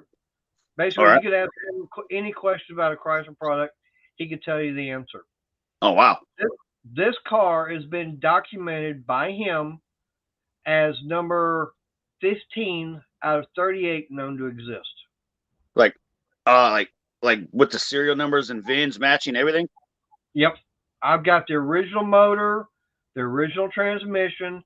That car came with back in those days they did really good documentation when something came off the assembly line. Yeah. It's not like nowadays where they just pump it out. Right. And I do have the build sheet for it. Oh, that. So you got something that's like premium. You got full-blown documentation, everything. Only difference is you don't have a rotted chassis, you got a rotted out body, basically, right? No. What about, you said the floor pans were rotted out, right? Or rusted out? No, that would be on that Challenger. Oh, the Challenger. Oh, okay. Yeah, the Challenger was like that. Oh, but you're now talking about the Duster. The Duster. the Duster's like this. Yeah. Yeah, the Duster Now, is the Duster in driving condition for you? right now, the motor and transmission are sitting out of it. Oh, so primo work. Yeah. See, I would take that Duster. I would take that it Duster over my neighbor's Pinto. He has a lot of money invested in a Pinto as a quarter-mile car. I'm just like, that's a waste of time and money for me. Yeah. Still haven't figured out why he bought that. But he wanted it. Like I said, this Duster here, I've got the original 318 the car came with. This is so you got 318. So you're on a slant 6, right? No, it's a V8. Oh, 318. Because I always I thought slant 6s were always the 318s. I'm thinking something smaller maybe. No, 225 was your slant 6. Yeah, those slant motors are nice though. They're bulletproof. Right. Got a lot of torque too. Right. But now most of your Dusters and your Darts back then, the most common engine was your slant 6. Yeah, that's what's in this one. It's a slant 6. So I'm not sure about which one it is. I want to say this is a 73, maybe 74. That'd be a 225. I'm not too positive on the year of it. I haven't seen it in like 9 years. But I know it's still sitting in the garage. Now, if it is a 70s, it's going to be a 225. If there's something you want to ride Because on. the 198, they stopped in the mid 60s. And then they came out with the 225, and they stopped production on the 225, I believe, in the 90s. So that was the most. Yeah, that engine had the leading tower power. It had a long, long run. It had a lifespan beyond itself. Right. It also had the longest stroke out of all engines. Oh, really? I think out of So your top dead to bottom dead. You're talking over 6 inches. Oh, that's big. I think my Harley's at like maybe 4 or 3. I think. I don't know what the 107 does yet. I haven't really got into it yet. Was your card? Is that your truck that was on the card, Mater? Do what? The card that popped up was for your live stream that you did tonight. It said something's home. It looked like a Harley trike. Yeah, that's Angel. That's your trike, little 3-wheeler. Yeah. Nice. Yeah. Not that little. Yeah. I've never rode a trike, but I've heard a hybrid of stories. People love them. People hate them. Oh God. The day I bought this thing, okay, I've been running around on my wide glide, okay, and it's like, for me, like I said, going on these cruises and everything, there's not enough room on the wide glide for a passenger and luggage to go on a cruise for a week, okay? Yeah, 200 miles plus, easy. Right. From me down to Galveston is about 260 miles, okay? So, and then, like I said, trying to carry enough luggage for 2 people on that bike for 1 week, it ain't gonna work. There's not enough room. Yeah, that's what I've been trying to figure out on my Softail lowrider. Like I got a 2-foot sissy bar and saddlebags, but I'm just like, I literally can't still fit enough if I'm gonna take a long trip. Like if I was to go camping up north where I go, right, I would have to have a friend take my cooler and food with me, and I could barely fit the gear and my clothes on my bike. Right. So with that trike, it's got that trunk. It's got you got the box. You got the box and everything. It's got the tour. Like I say, it's got the trunk area in the back. It's also got the tour pack on top of that, and it's got the luggage rack. So that's it. You could bunker down and load up. Right. Crystal and I, like I said, now that picture it's on for the live stream, Mm-hmm. that was taken down at the Dogs on Hogs rally. Okay. South of here, okay? We didn't even have the whole thing packed out. Oh, wow. Okay? But here's the thing. The day I drove that thing home, they handle totally different. Because you don't have the lean like you do on 2 wheels. Yeah, so, I think I was talking to Dale Lucid about this, and he was talking about the way they track. It's not like if you jump on it from riding motorcycles like I have, it's a whole foreign animal. It would be dangerous for me just to jump on and treat it like a regular bike. Well, like I said, the day I got it, I rode it home, and it was a little bit over a year ago. I swore that thing was on a trailer and someone was pulling me down the highway. That's how smooth it was. Oh, wow. I mean, now, when Crystal and I were coming back from the rally, I had cruise control, I think, set for like 75. Mhm. Mind you, okay, she's behind me. I'm kicked back. I got my feet up on the highway pegs, one hand on the handlebar, and my arm like this on her knee. And you're just And chilling. we're just sitting there cruising down the highway, and it's like, change lanes, okay. Meh, meh. Just a little, just that little counter steer nudge. Boop. Go And push left, it's go not left. really, it's not even really a counter steer because I mean, now with the trike, you do actually have to steer it. Oh, because the front end's your only control, right? Correct. Because the back end's all fixed axle, right? Straight through, right? Correct. Correct. But So how does that handle in a turn though? If you're going through a turn, like, is it all like, because you're not leaning, so how does the tracking work on a turn? You got to be careful, and well, you have to be used to the bike. Actually, you have to be used to it. You're just not gonna bring that trike out and ride it like a regular Harley. Okay. Yeah, Regular I bike. could cruise through a turn at 60, 70, 80 and just lean through and come right up. Not with a trike, you're not gonna do it. If, right, no. because with the trike, yeah, I mean, you're gonna have to go slower in the turns, especially a tight turn. Okay. Because there's no lean angles. There's no lean angles involved. None of that, huh? No, but like I said, comfortability wise, so much more comfortability. I mean, I've got a removable backrest. Yeah, that's the thing. Like, if I build a hardtail frame, I don't know if I'm going to be happy because my lower back's starting to get a little bit more messed up. Right. So the reason for the hardtail frame is the simplicity of it. I don't like dealing with the swing arms and all that stuff, and the multi-component suspensions, like the Suzuki I took apart. The whole thing's like a weird hybrid frame, and I'm just like, I like the simplicity of the older stuff.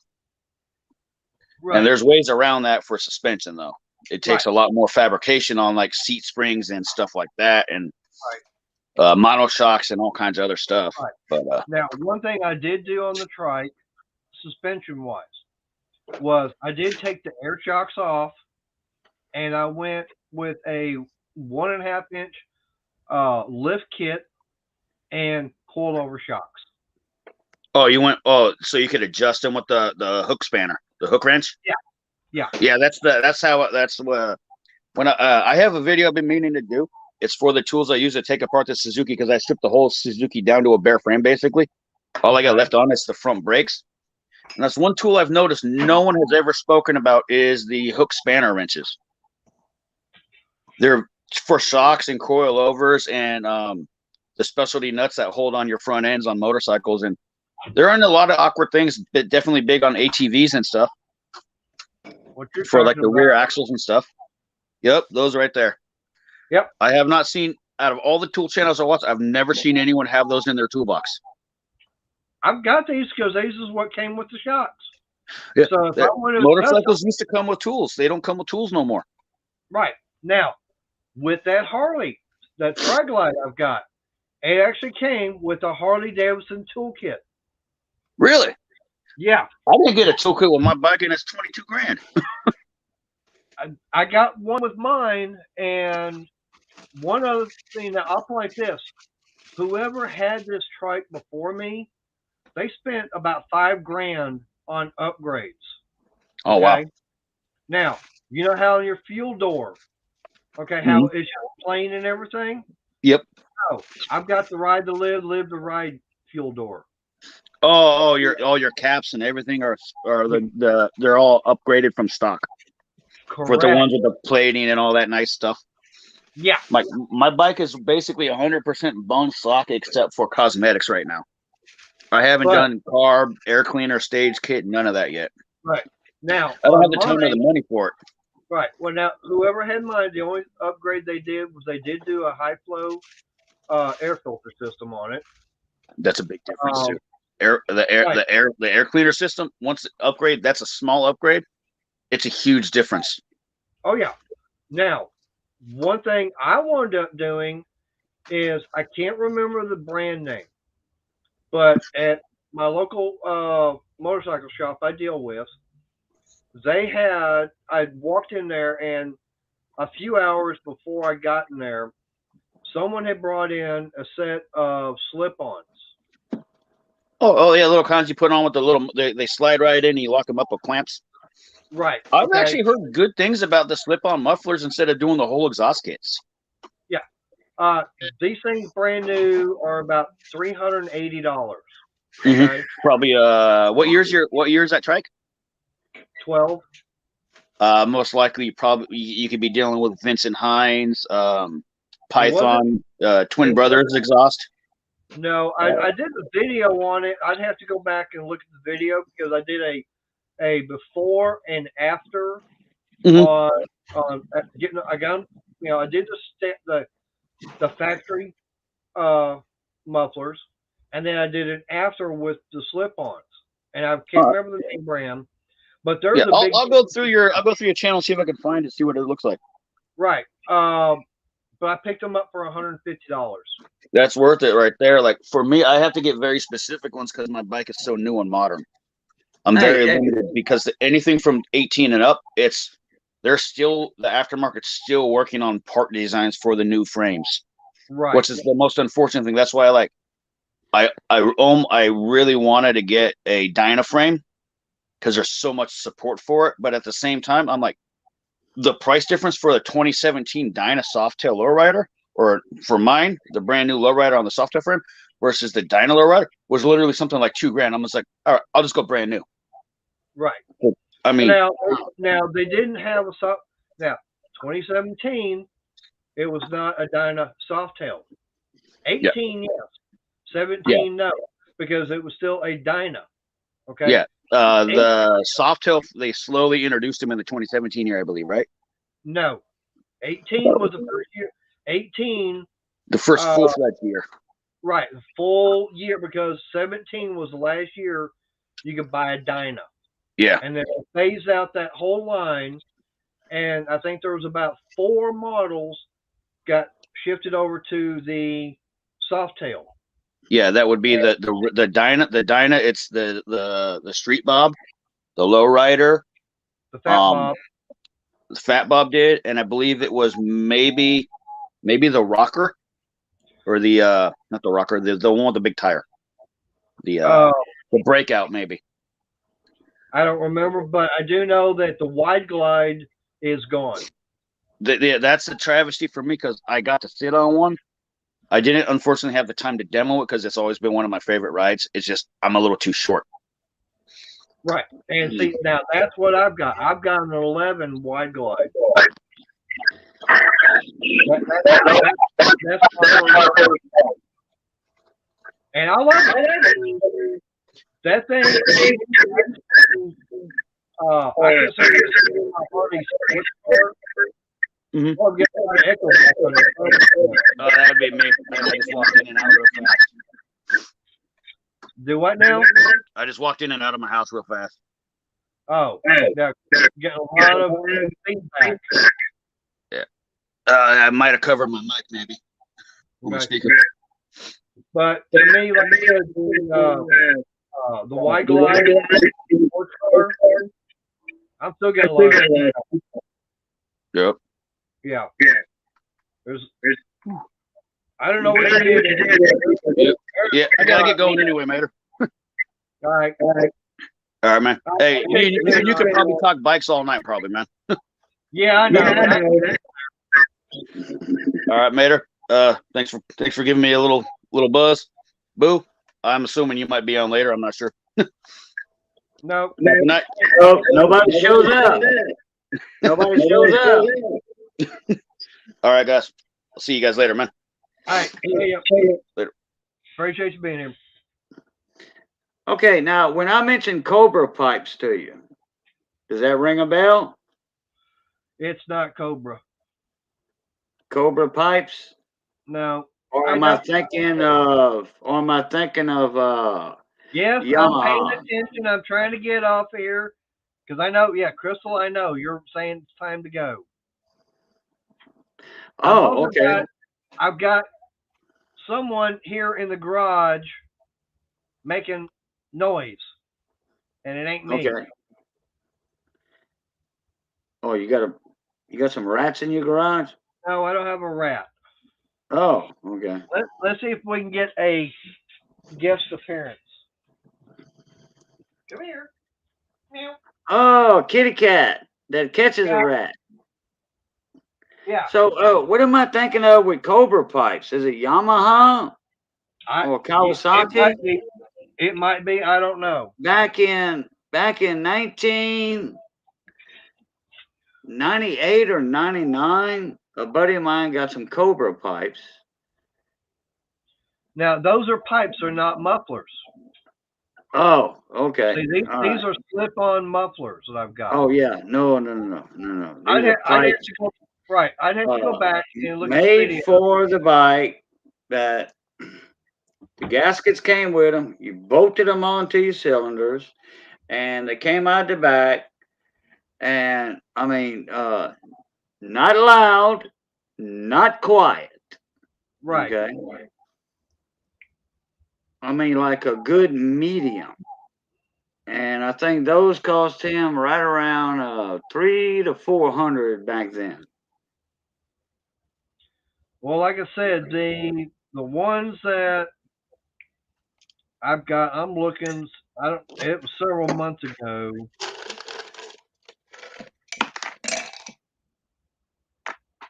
I wound up getting them.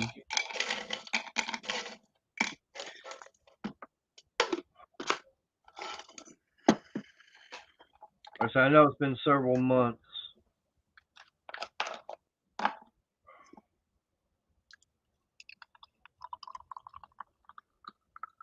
Yeah, usually on Mondays I don't get a crowd when I go live, and I'm a little tired too. I tell you what, yesterday, 6 months ago, Anthony, if you're still out there, it was 6 months ago. Yeah, the new exhaust from Blue Angel. Let me see if I can. Hang on. Okay, that was the first one.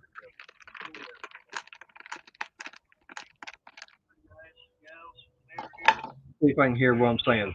Exhaust and everything. I got oh, I should say. well, They just got through getting them all put on. It's working after 5 o'clock, so it took me a couple hours to get them put on. The right-hand side one was a hemorrhoid to get in there for not having much room. But y'all are going to be the first ones, along with me, when I start this thing up. I have not started this thing up, so let's see how it sounds now.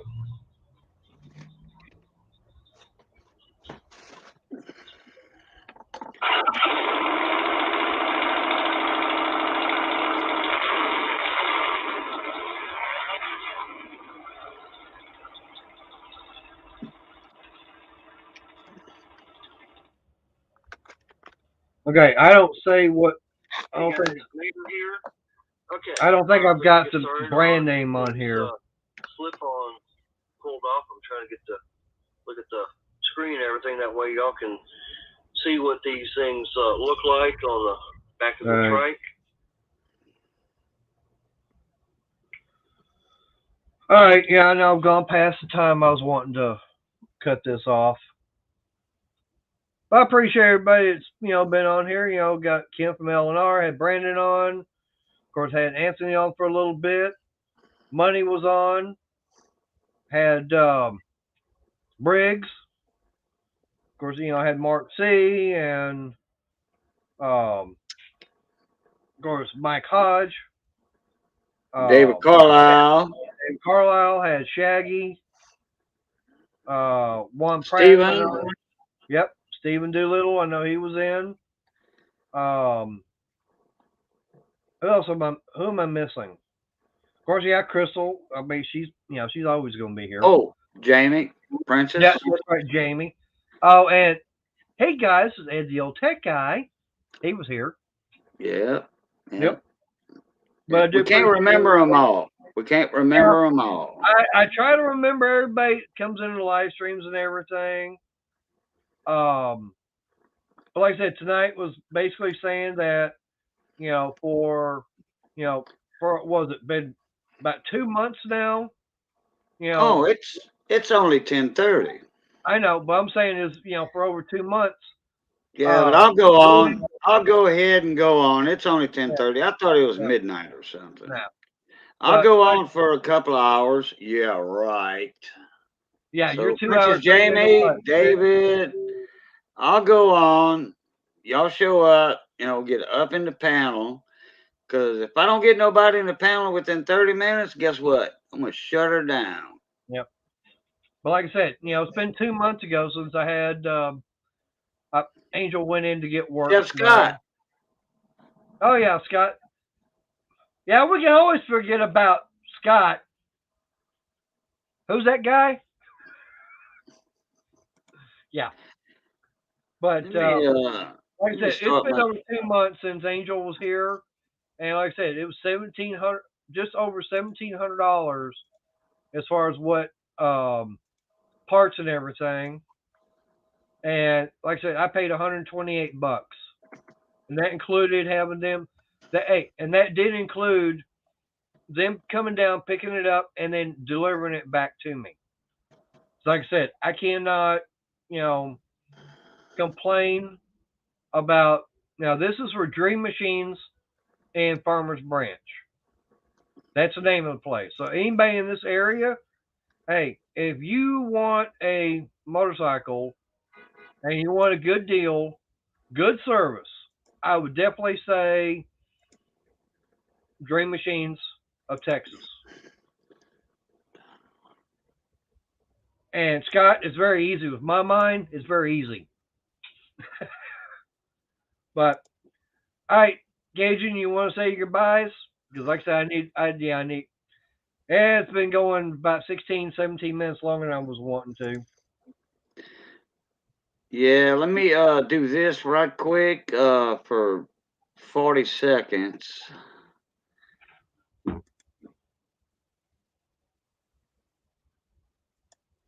Let me do this for 40 seconds. Hold on a minute.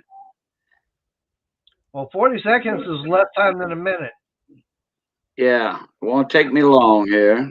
Hold on.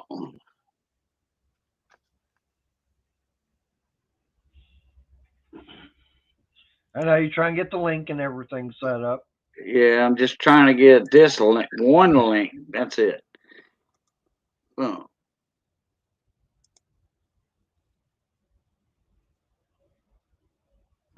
The YouTube part. I don't have to worry about the StreamYard part. All right, copy.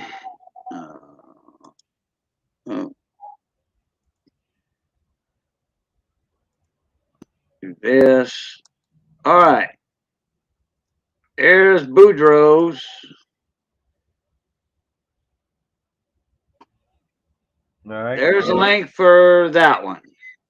So, all right, everybody. As always, thank y'all for coming in and Mater, supporting his channel. Love, peace, crackling grease. We'll catch y'all. Blue tie.